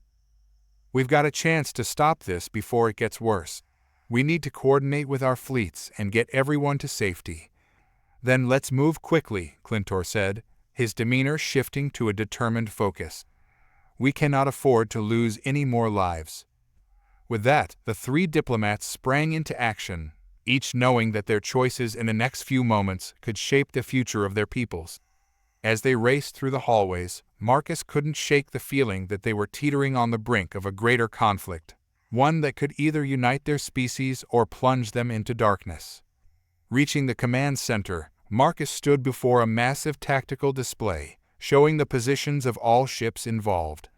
The scene was chaotic, with Earth's forces engaged in combat with the Chorthaxians, and the flickering lights light the anxious faces of the command staff. "Admiral Riker," Marcus called, catching the admiral's attention. "We need to halt all hostile actions immediately. The Chorthaxians may be innocent in this attack." Riker frowned, studying the display. "What do you mean? We've been engaged for several minutes now. We can't just call off the attack without solid intel." "Trust me, Admiral. If we keep this going, we risk everything we've worked for. We have a chance to negotiate," Marcus urged, desperation creeping into his voice. "Very well, Marcus. I'll trust your judgment," Riker conceded, though his brow was furrowed with concern. "I'll send a message to all fleets to stand down. But if this is a trick—" "It's not," Marcus insisted, determination surging within him. "We need to come together and address the real threat behind this chaos." As the order was sent out, the tension in the room eased slightly, but the stakes remained high. They had bought themselves some time, but only if they could uncover the truth behind the rogue faction. "Thrak, can you coordinate with your fleet and prepare for a meeting?" Marcus asked, turning to the Chorthaxian leader. "We need to address the Chorthaxians' claims and figure out how to handle the rogue elements." "Of course," Thrak replied, his demeanor firm. "If there is indeed a faction that threatens our peace, we must eradicate it swiftly." Clintor added, "And we will ensure that all factions involved understand the gravity of this moment. We must unite against this external threat if we wish to survive." As they discussed their next steps, Marcus felt a flicker of hope in the midst of chaos. Perhaps, just perhaps, they could turn this crisis into an opportunity for lasting unity. With every moment that passed, the fate of their civilizations hung in the balance, but Marcus was determined to lead them through this storm. They had come too far to let fear dictate their actions. "Let's do this," he said, a renewed sense of purpose surging through him. Together.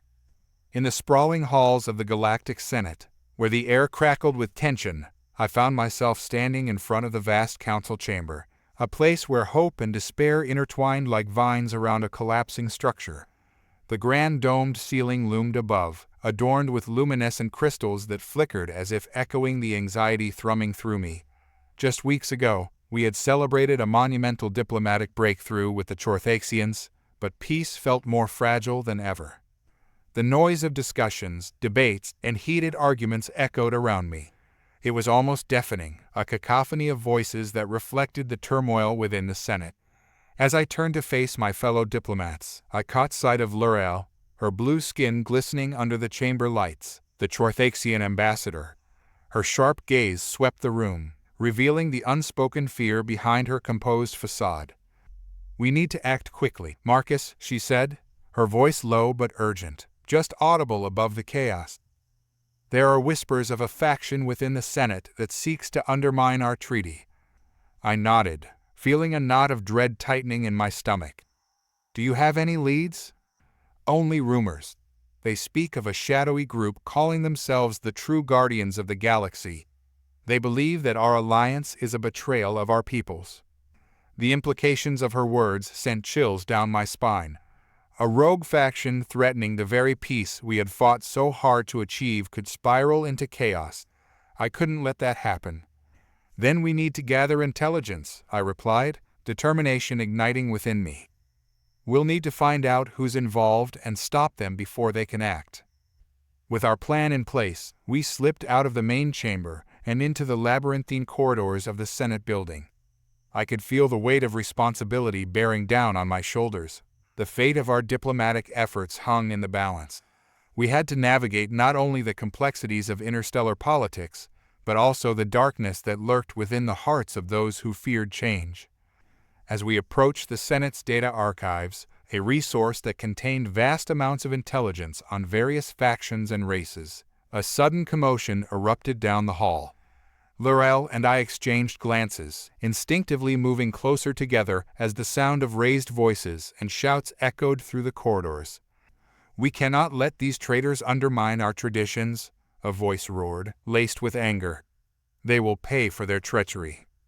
I recognized the voice. It belonged to Senator Valeth, a prominent figure known for his traditionalist views and vehement opposition to any alliances with other species. His supporters often rallied behind him, eager to promote a xenophobic agenda. "We can't just sit back and allow this to escalate," I said, urgency creeping into my tone. "We have to confront him." Laurel nodded, her eyes narrowed with determination. "Let's expose his motivations. If we can gather evidence of his involvement with the rogue faction, we might sway others in the Senate to our side." We moved stealthily down the corridor, my heart pounding in my chest as we approached the meeting room where Valeth and his supporters were gathered. The door was slightly ajar, and I could hear the heated discussions within. "The Chorthaxians are not our allies. They are cunning and deceitful. We cannot trust them." Valeth's voice cut through the tension like a knife. I felt a surge of anger at his words. How could someone so blinded by prejudice wield such power? This wasn't just about politics, it was about lives and futures. I glanced at Laurel, who seemed to share my thoughts. "We need to record this," I whispered, pulling out a small device that could capture audio and video. As we crept closer, I aimed the device at the crack in the door, my pulse racing. The voices inside continued to escalate, Valeth's supporters rallying around him, spouting their hatred and fear. I focused on capturing every word, knowing this could be crucial evidence against them. Suddenly, the door swung open, and a tall figure stepped out. It was Senator Krell, a man with a reputation for ruthlessness, and his piercing gaze landed on us. "What are you doing here?" he demanded, crossing his arms. Caught off guard, I froze for a moment, the device slipping from my fingers. "We were just listening in on a private meeting," Krell interrupted, a sinister smile creeping across his face. "I suggest you leave before you find yourselves in a predicament you can't escape from." Laurel stepped forward, her voice steady. "We have every right to be here. This is a matter of galactic security." Krell's smile widened, but there was no warmth in it. "Security? Or perhaps it's merely a chance to meddle in affairs that do not concern you." Before I could respond, Valeth's voice boomed from inside the room. "Krell, what's going on out there?" Krell shot us a warning look, and I could see the threat in his eyes. "This isn't over, diplomats," he said, then turned on his heel and strode back into the meeting room. "Let's go," I urged Laurel, sensing the danger intensifying. We retreated down the corridor, the weight of our predicament settling heavily on my shoulders. Once we reached the relative safety of the Senate archives, I leaned against the wall, catching my breath. We need to warn the others. If Valeth and Krell are in cahoots, the situation is worse than we thought. Laurel nodded, her expression grim. "We must act quickly. If they're planning something, we can't afford to wait." "Then let's find evidence of their connections," I said, already feeling the adrenaline pumping through my veins. "If we can expose their plot, we might just save our alliance." As we entered the archive room, the air hummed with the energy of countless data streams and holographic displays. I quickly accessed the central terminal, fingers flying over the controls as I searched for any mention of the true guardians of the galaxy and their ties to the senators. While I delved into the archives, Laurel paced behind me, her anxiety palpable. I could sense the urgency in her movements, the weight of an impending crisis loomed over us, and I felt the pressure building within the chamber. "Marcus," Laurel called out, her voice laced with concern. "Do you think we're too late?" I paused, glancing back at her. "We won't know until we find something concrete. We have to believe there's still time." Suddenly, the terminal beeped, indicating a successful search. I leaned in closer, scanning through the data that appeared on the screen. My heart raced as I spotted several references to clandestine meetings involving Valeth, Krell, and a host of other senators, all discussing the true Guardians. "Laurel, look at this," I said, excitement bubbling within me. "They've been meeting in secret to plan a coup against our alliance." Her eyes widened as she absorbed the information. "This could be the evidence we need to rally support against them. We must act fast." Just as we began compiling the data for presentation, a loud alarm blared through the archives, red lights flashing ominously. "What's happening?" I shouted, adrenaline surging. "I don't know. It must be a security breach," Laurel replied, her face pale as she grabbed my arm. "We need to get out of here." With urgency driving us, we sprinted towards the nearest exit. The corridors had transformed into a maze of panic, senators and aides rushing past us, their faces a mix of fear and confusion. I could feel the ground beneath me shift, the balance of power hanging by a thread. As we rounded a corner, we spotted a group of armed security forces moving towards us, their expressions cold and determined. "They're looking for us," I shouted, grabbing Laurel's hand and pulling her into a nearby side corridor. "We can't be captured. If they know what we have, it'll be over," Laurel exclaimed, fear driving her movements as we hurried down the narrow passage. "Let's head to the communication hub," I suggested, hoping we could send out a distress signal to our allies. "We have to warn them before it's too late." We pressed onward, the sounds of pursuit growing louder behind us. Each step felt like a race against time, our futures intertwined with the fate of the galaxy itself. If we were to succeed, we would need to confront the darkness that had infiltrated the heart of the Senate. Finally, we reached the communication hub, its blinking consoles and flickering screens a stark contrast to the chaos outside. I hurried to a terminal, my fingers dancing over the controls as I attempted to bypass the lockdown protocols. Come on," I muttered under my breath, the tension mounting as I fought against the clock. Laurel kept watch, her eyes darting towards the door as if expecting it to burst open at any moment. "Hurry, Marcus, we don't have much time." With one final keystroke, the terminal chimed, granting me access. "Yes, I'm in," I exclaimed, relief washing over me as I prepared to send our message. But just as I began typing out our warning, the door exploded inward, slamming against the wall with a deafening crash. My heart dropped as I turned to see Senator Krell standing there, flanked by security personnel, a triumphant smirk plastered on his face. "Looks like you've been busy, diplomats," he taunted, his voice dripping with malice. "But this ends now." The room filled with tension as Krell's security personnel fanned out, weapons drawn and trained on us. My heart raced, a mix of fear and determination coursing through me.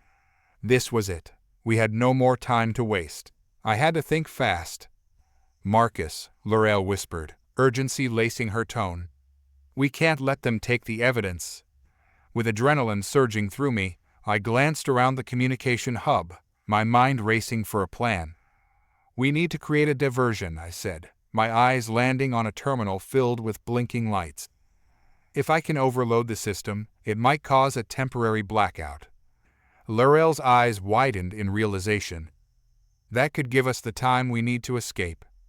"Exactly," I said, urgency fueling my every word. "Get ready to move. I'll distract them." As I stepped forward, feigning confidence, I raised my hands in mock surrender.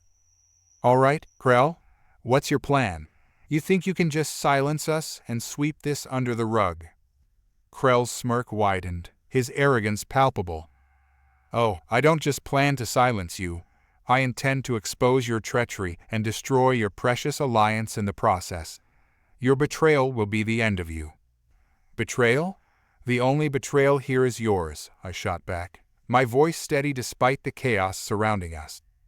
You're the one conspiring against a legitimate treaty for the sake of power.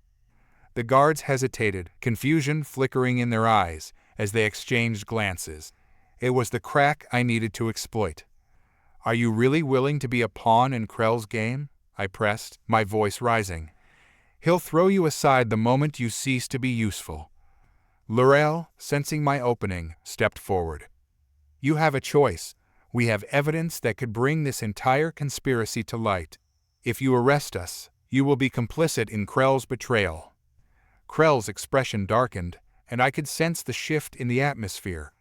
The guards shifted their weight, glancing uncertainly at each other, caught between duty and doubt. With the chaos mounting, I turned back to the terminal. Now or never, I murmured, fingers dancing over the controls. I initiated the overload sequence, watching as the lights flickered and dimmed. Sparks erupted from the console, filling the room with a flash of brilliance. Now, I shouted, grabbing L'Oreal's hand and pulling her towards the back exit just as a blinding flash lit the room. The guards shouted in alarm, their attention shifting as confusion reigned. Run, I urged, dragging L'Oreal into the narrow corridor that led to the maintenance access. We sprinted down the dimly lit passage, the sounds of chaos behind us echoing through the air. We need to find a way to send our warning, L'Oreal panted, her determination matching my own. Let's head to the transport docks, I suggested, desperation fueling my words. If we can reach one of the ships, we can broadcast our message directly to the Chorthaxian fleet and our allies. We navigated through the labyrinth of corridors, every corner turned feeling like a brush with danger. The alarms blared, red lights flashing ominously overhead as we raced past startled staff members and senators who were caught in the chaos. Just as we approached the transport docks, we skidded to a halt, confronted by a line of armed guards blocking our path. Their expressions were hard, resolute. "Stop right there," one of them barked, raising his weapon. "Marcus!" L'Oreal shouted, panic creeping into her voice. "What do we do?" My mind raced, strategizing our next move. I could see the ships in the docking bay behind the guards, shimmering like distant stars, but they wouldn't let us through easily. "Listen," I called out, stepping forward, hands raised to show I meant no harm. "We're not your enemies. The Senate is under attack from within, and we have vital information that could protect all of us." The lead guard hesitated, uncertainty flickering in his eyes. "What do you mean?" "The true guardians of the galaxy are planning a coup," I explained quickly. "Krell and Valeth are at the center of it. If you arrest us, you'll be siding with them. We need to get to a ship to warn our allies." L'Oreal chimed in. "This isn't just about us. It's about the future of the galaxy. We must act before it's too late." The guard shifted, glancing back at his comrades. I could see the internal conflict playing out on their faces. Just then, a voice crackled through their comms, issuing an order that made my blood run cold. "Arrest them. They are traitors." It was Krell, his voice filled with venomous authority. "Move," I shouted, and without waiting for a response, I surged forward, L'Oreal at my side. We barreled past the guards, dodging a flurry of blaster fire that rang out behind us. "Keep going," I yelled, adrenaline propelling us forward as we darted through the transport docks. The ships loomed closer, a beacon of hope amidst the chaos. We reached the nearest ship, a sleek Chorthaxian vessel that stood ready for launch. I quickly punched in the access code, praying it would still function despite the mayhem surrounding us. The hatch slid open, and we scrambled inside, breathless and wide-eyed. I hurried to the controls, my fingers flying over the interface as I initiated the launch sequence. Come on," I muttered, the sounds of pursuit growing louder outside. Just as the engines roared to life, the door to the docking bay blasted open, and Krell's guards stormed in, weapons raised. "Prepare for boarding," one of them shouted, but I was already activating the thrusters. "Hold on," I shouted to L'Oreal, gripping the control panel tightly as I shoved the throttle forward. The ship surged into motion, shooting out of the docking bay just as blaster bolts ricocheted against the hull. The stars rushed past us as we cleared the Senate's atmosphere, the familiar blue-green of our planet shrinking behind us. But there was no time to celebrate. We had to act fast. "Marcus, we need to send our warning," L'Oreal urged, urgency dancing in her eyes. I nodded, my focus narrowing as I activated the ship's communication systems. "This is Ambassador Marcus Rain of the Human Alliance," I broadcasted, my voice steady despite the chaos. "We have critical information regarding a coup within the Galactic Senate. The true guardians of the galaxy, led by Senators Krell and Valeth, are plotting against our alliance. We urge all fleets to stand ready for an impending attack." The moment hung heavy in the air as I sent the message out, my heart pounding with the weight of our mission. This was our chance to turn the tide, but I knew the battle was far from over. As we broke free from the atmosphere and entered the vastness of space, I glanced at L'Oreal, determination sparking between us. "Now we must gather allies. We can't do this alone." L'Oreal nodded, her resolve unwavering. "Let's head to the Chorthaxian fleet. They need to know the truth." With a sense of purpose igniting within me, I plotted a course for the Chorthaxian warships. This was a new beginning, a chance to forge alliances that would defy the darkness threatening to engulf us. As we streaked through the void, the glowing lights of the Chorthaxian fleet emerged from the darkness. Massive warships floated like ancient leviathans, their hulls adorned with intricate designs that reflected their rich culture. This was our chance. If we could rally the Chorthaxians, we could turn the tide against Krell and his conspirators. "Prepare for docking," I commanded, my fingers deftly maneuvering the controls. The ship's engines hummed as I guided us toward the nearest warship, its hangar bay wide open to receive us. "Let's hope they're willing to listen," L'Oreal said, her voice steady but laced with anxiety. We touched down in the hangar, the thrusters sputtering to a halt. I exchanged a glance with L'Oreal before we disembarked, my heart racing at the thought of facing the Chorthaxian leadership. The hangar bustled with activity as Chorthaxian soldiers moved about, their sleek armor glinting under the bright lights. A commanding officer approached us, his expression a mixture of suspicion and curiosity. "State your business," he barked, hand resting on his weapon. "We're here to warn you," I replied, urgency creeping into my voice. "Krell and Valeth are planning a coup against the Galactic Senate. They're using your resources to solidify their power." The officer's gaze narrowed, skepticism etched into his features.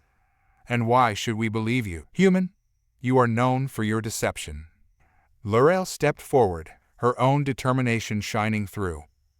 "We have evidence to prove our claims. If you allow us to contact your leaders, we can present what we've uncovered." He hesitated, torn between duty and the gravity of our claims. "Very well, but any deception on your part will be dealt with severely. Follow me." We were led through the warship's corridors, the air thick with tension. I felt the weight of our mission pressing down on me. This was a pivotal moment. If we failed to convince the Chorthaxians, the consequences could be dire. The officer brought us to a large chamber, where several high-ranking Chorthaxian leaders were gathered, their expressions grim. I recognized one of them, Admiral Zarek, a renowned strategist known for his brilliant tactics in battle. "Admiral," the officer began, "these humans claim there is a conspiracy brewing within the Senate. They demand our attention." Zarek studied us, his piercing gaze sweeping over my face. "Speak, human. What do you have to say?" I took a deep breath, steadying myself. "Admiral, I'm Marcus Rain, and this is L'Oreal, a Chorthaxian diplomat. We've uncovered evidence that Senators Krell and Valeth are plotting a coup to seize control of the Senate. They intend to use our alliances against us." A murmur spread through the chamber as the leaders exchanged glances. Zarek raised a hand, silencing them. "And what proof do you possess?" L'Oreal stepped forward, producing the data chip we had obtained from the hidden archives. "This contains classified communications detailing their plans, alliances with the true guardians, and their intent to betray us all. Please, review it." Zarek accepted the chip, studying it closely. As he plugged it into a nearby console, I felt the weight of the moment hang heavily in the air. The stakes had never been higher, and our credibility rested on this single act. Moments felt like hours as the information streamed across the screen. The atmosphere in the room shifted, tension thickening, as the leaders absorbed the gravity of our claims.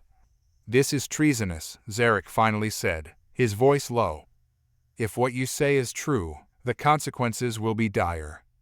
"Dire for all of us," I added quickly. "The conspirators are counting on us being divided. We must stand together against them. If we act now, we can dismantle their plans before they escalate." Zarek nodded, the weight of leadership settling upon his shoulders. "You are correct. If we do not act, we risk losing everything we've fought for. We will need a plan."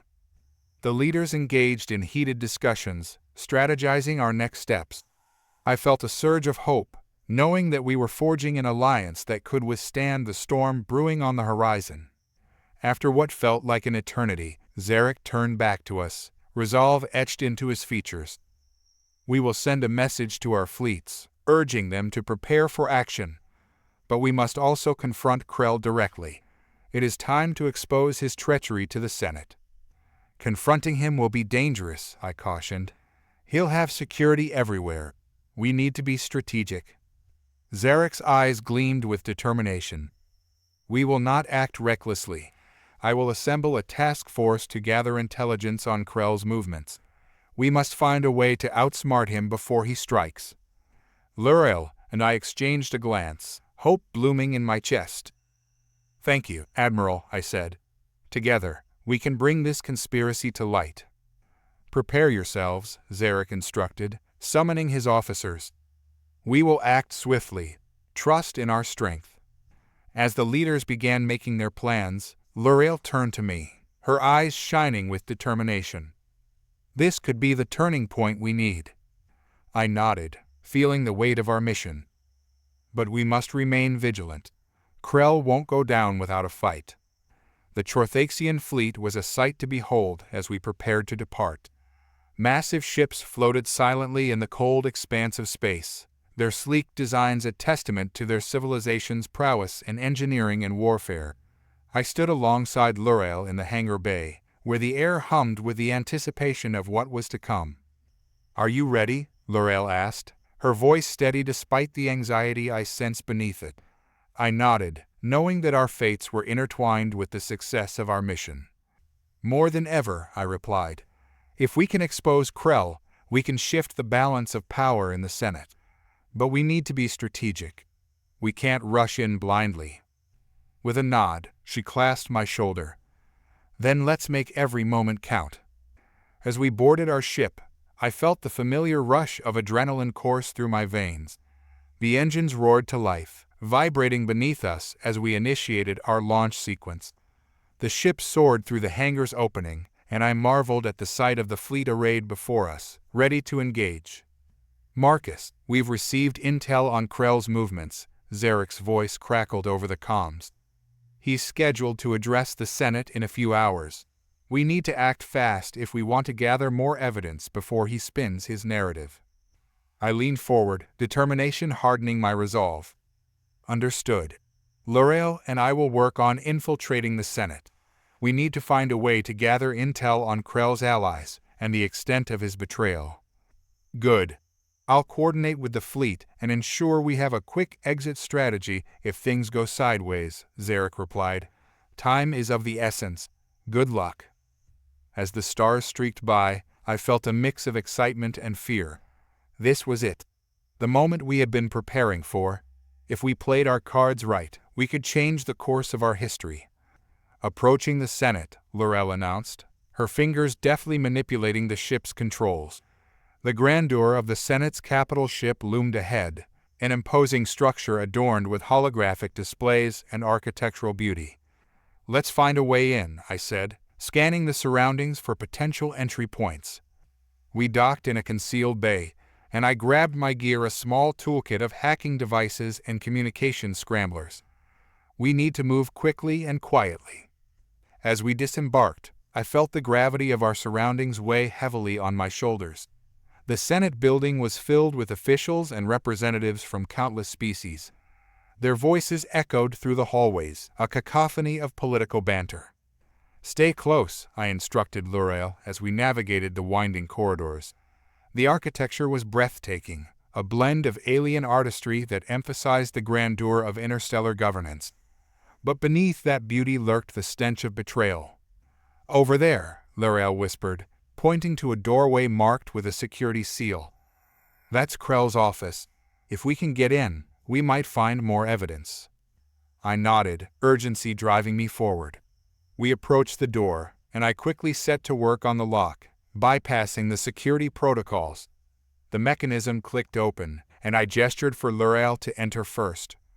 The office was lavishly decorated, reflecting Krell's ostentatious personality, but I focused on the task at hand, scanning the room for anything that could help us. Papers were strewn across the desk, and holographic screens displayed encrypted messages. "Help me look," I said, moving toward the desk while L'Oreal examined the surrounding cabinets. I quickly sifted through the documents, hoping to find something that would expose Krell's plans. "I found something," L'Oreal exclaimed, her voice barely above a whisper. She pulled a holographic projector from a drawer, the device glowing ominously. "This contains communications with Valeth and other senators." "Let's access it," I urged, plugging it into my datapad. The screen flickered to life, revealing a series of encrypted messages discussing potential alliances and strategies to undermine the Senate's authority. "Look at this," I pointed to a particular message. "Krell's been discussing a secret meeting with the True Guardians. They're planning something big, and it's not just a coup. They're aiming to destabilize the entire Senate." L'Oreal's expression hardened. "We have to get this back to Zarek. He needs to know what Krell is truly planning." "Right," I said, but just as I turned to leave, the door slid open with a hiss. A pair of guards entered, weapons drawn. "Freeze," one of them shouted, their eyes wide with shock. I barely had time to react. L'Oreal and I exchanged a glance, our training kicking in. Without hesitation, I lunged forward, tackling the nearest guard, while L'Oreal deftly disarmed the other. We fought quickly, adrenaline fueling our movements. I delivered a swift punch to the guard's face, sending him sprawling to the ground. L'Oreal, equally agile, incapacitated her opponent with a well-placed kick. "Let's get out of here," I urged, grabbing the holographic projector and tucking it away. We sprinted down the corridor, the sounds of alarm klaxons blaring behind us. "Which way?" L'Oreal shouted, scanning the surroundings frantically. "Head for the docking bay. We'll have a better chance of escaping there," I replied, my heart racing. We weaved through the labyrinthine halls, the urgency of our situation sharpening our focus. As we approached the docking bay, I could see the chaos unfolding.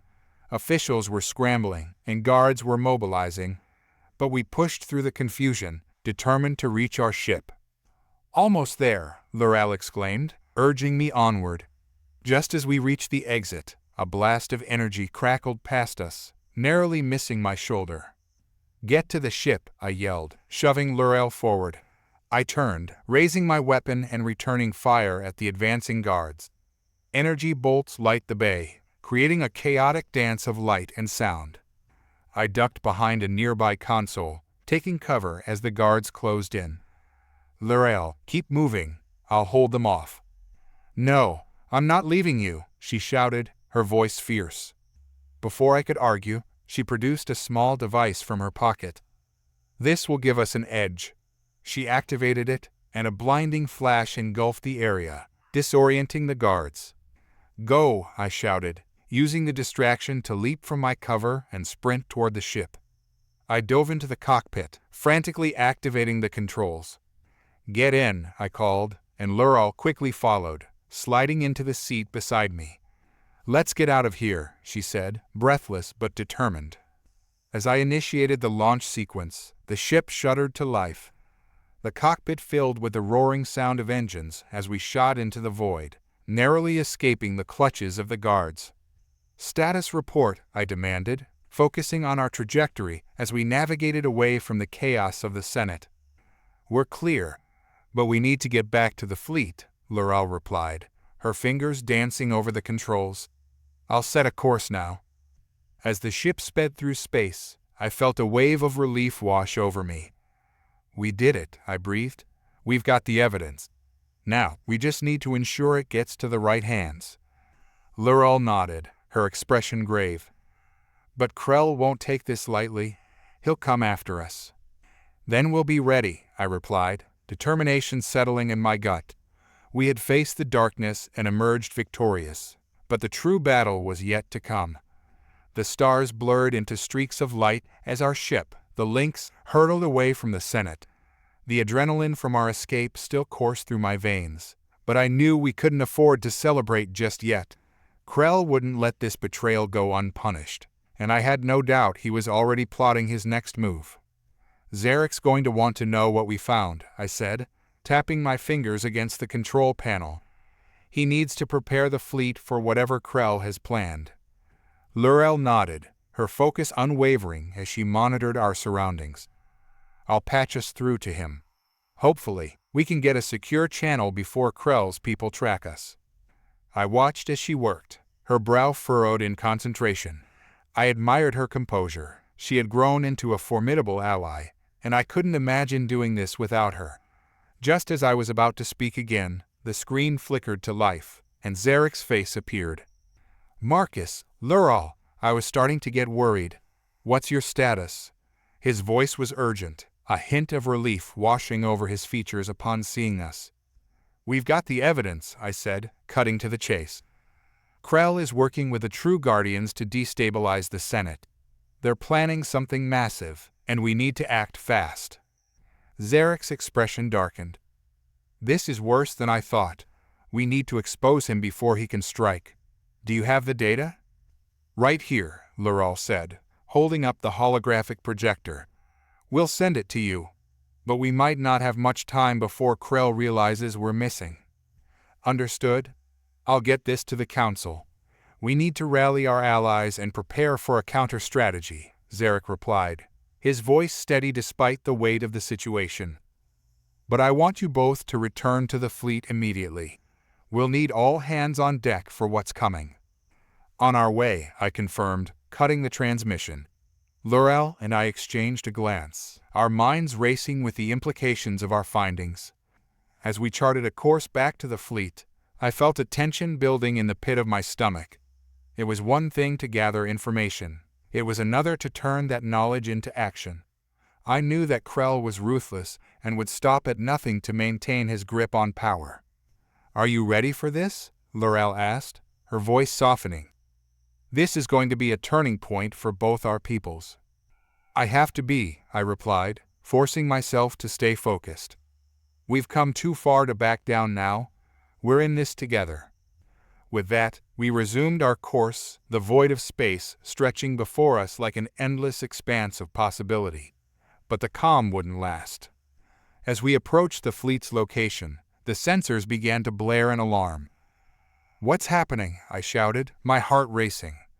Multiple ships detected Krell's fleet, Laurel exclaimed, her fingers flying over the controls. They're surrounding the fleet.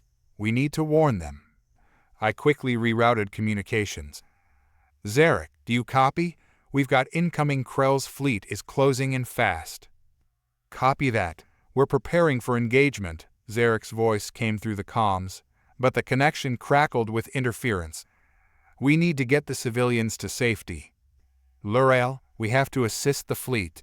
They can't face Krell alone, I urged. Agreed. But how? We'll be outnumbered, she replied, worry etched on her face. Then we'll outsmart them.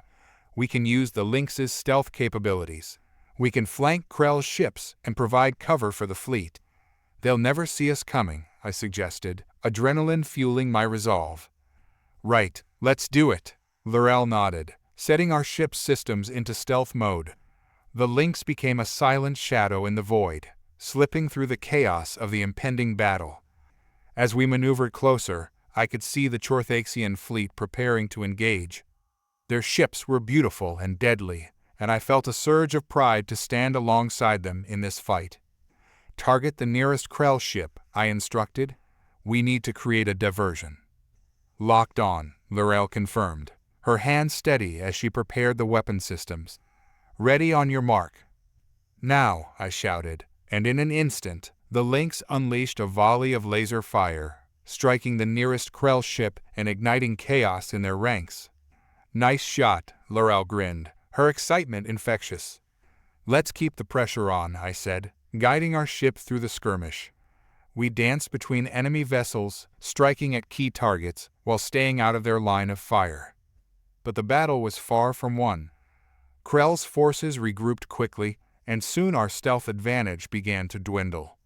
Marcus, we need to retreat, Laurel shouted, her voice rising above the din of battle. They're flanking us. Not yet. We have to buy the fleet more time, I insisted, determined to see this through. Just as I finished my sentence, a jolt shook the ship as enemy fire grazed our hull. Alarms blared as systems began to fail. Shields at 50%, Laurel called, urgency in her tone. We can't take many more hits like that. Set a course for the center of the fleet, I commanded. We'll regroup and come back stronger. With a deft maneuver, Laurel adjusted our trajectory, guiding the Lynx toward the safety of the Chorthaxian ships. The battle raged around us, energy blasts lighting up the dark expanse as we navigated the chaos. Almost there, Laurel urged, her hands moving with precision. Just a little further. But Krell's ships were relentless. Just as we approached the bulk of the fleet, a massive explosion rocked the area. One of the Chorthaxian vessels was engulfed in flames, debris scattering in all directions. Marcus, we need to. A blinding flash erupted, and everything went dark. I came to, disoriented and enveloped in silence. My ears were ringing, and I struggled to grasp the situation around me. As my vision cleared, I noticed Laurel unconscious at the control panel, her hair cascading across the console. Panic surged through me, but I quickly forced it down. I needed to assess our condition first. Laurel, I shouted, shaking her shoulder gently. Wake up. Her eyes fluttered open, confusion clouding her gaze. What happened? She murmured, blinking against the dim light of the cockpit. We got hit, I said, urgency creeping into my voice. Are you okay? Can you fly? She groaned, rubbing her head, then nodded. Yeah, I think so. Let's check our systems. I turned to the control panel, my heart sinking as I assessed the damage. We're in rough shape, I said grimly. Weapons are offline, and shields are critically low. We need to get back into the fight, but we're sitting ducks out here. Laurel grimaced, her hands working furiously over the controls. We can at least get our comms back up. I'll try to contact Zarek. As she worked, I looked out the cockpit window at the chaos unfolding beyond. The battlefield was a maelstrom of fire and energy, Chorthaxian ships desperately engaging Krell's fleet. I felt a tight knot of fear in my stomach. We couldn't afford to be left out of this fight. Got it, Laurel shouted, her voice breaking through my thoughts. I'm establishing a connection. Zarek, do you copy? I said, leaning into the comms system. Marcus, Laurel, we thought we lost you. Zarek's voice crackled with static. What's your status? We're damaged but operational, I replied, my tone steady. We're going to need your help. Krell's fleet is overwhelming us. We need to regroup and coordinate our efforts. I understand, he said, urgency creeping into his voice. But we've lost several ships, and morale is faltering. We need a rallying point. Rally everyone near the Lynx, I instructed, glancing at Lurai. We'll create a distraction. I have an idea. Just make it quick. We're running out of time, Zarek urged before the comms went silent. I took a deep breath, my mind racing with possibilities. Laurel, do you think you can divert power from non-essential systems to weapons and shields? Yeah, I can do that, she confirmed, her determination returning. But it'll take a minute. Why? Because I'm going to use our position to draw Krell's attention. We need him focused on us, not the fleet. Marcus, that's risky, she protested, her brow furrowing with concern.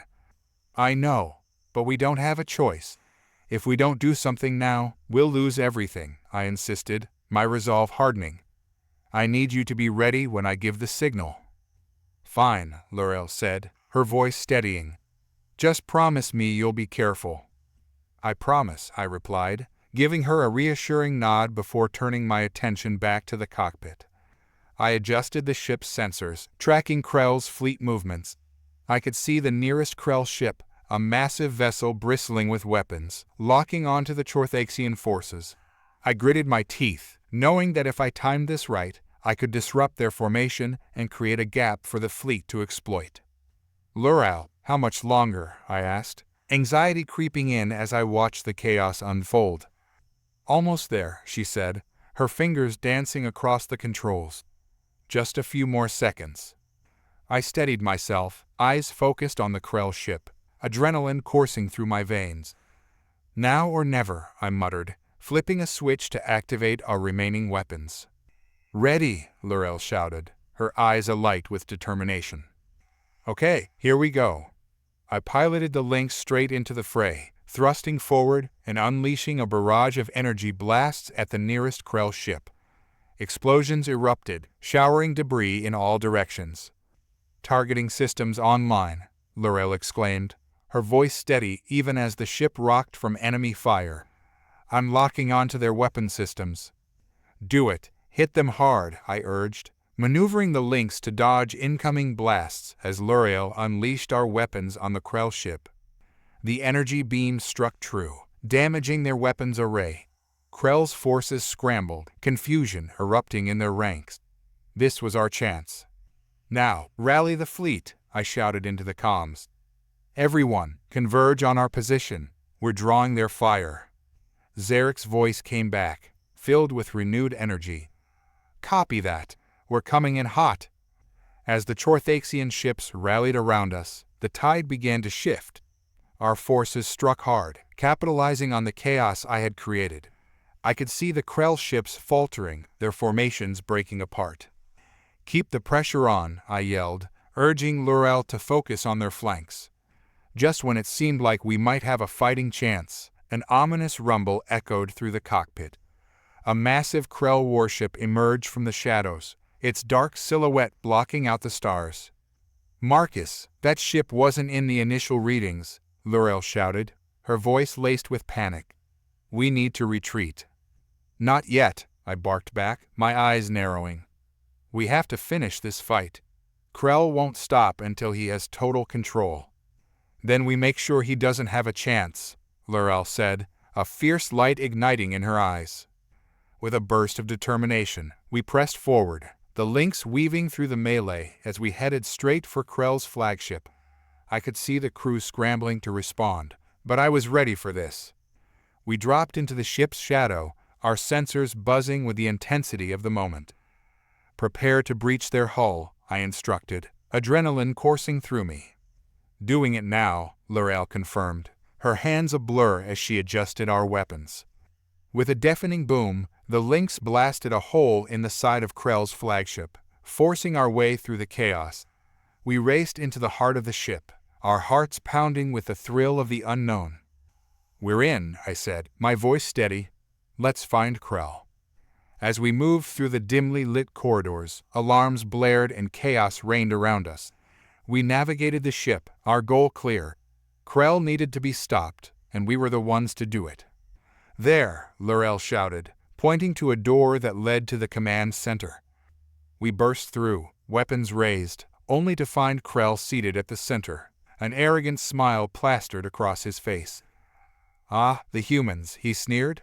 I knew you'd come. It's adorable how you think you can stop me. I felt my blood boil at his arrogance. This ends here, Krell. You won't destroy the Senate or our people any longer.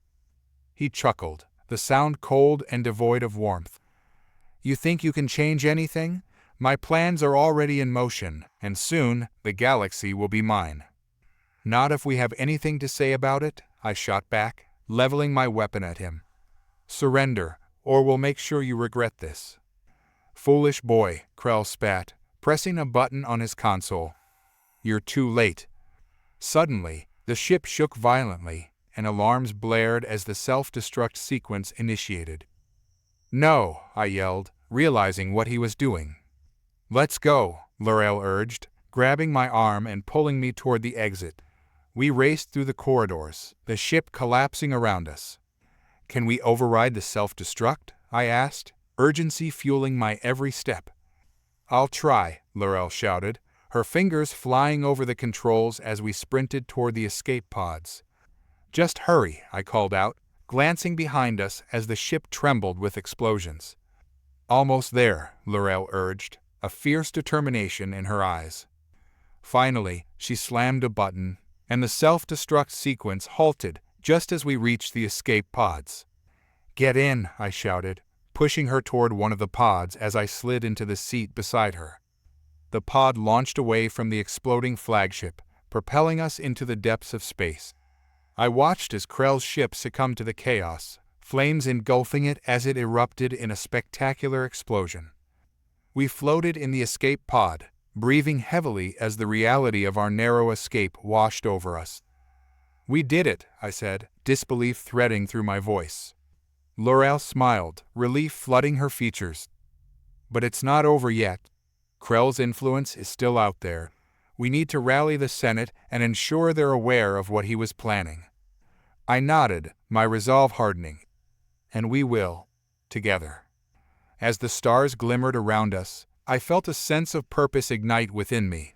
We had faced the darkness and emerged stronger, ready to protect our people and forge a new path forward.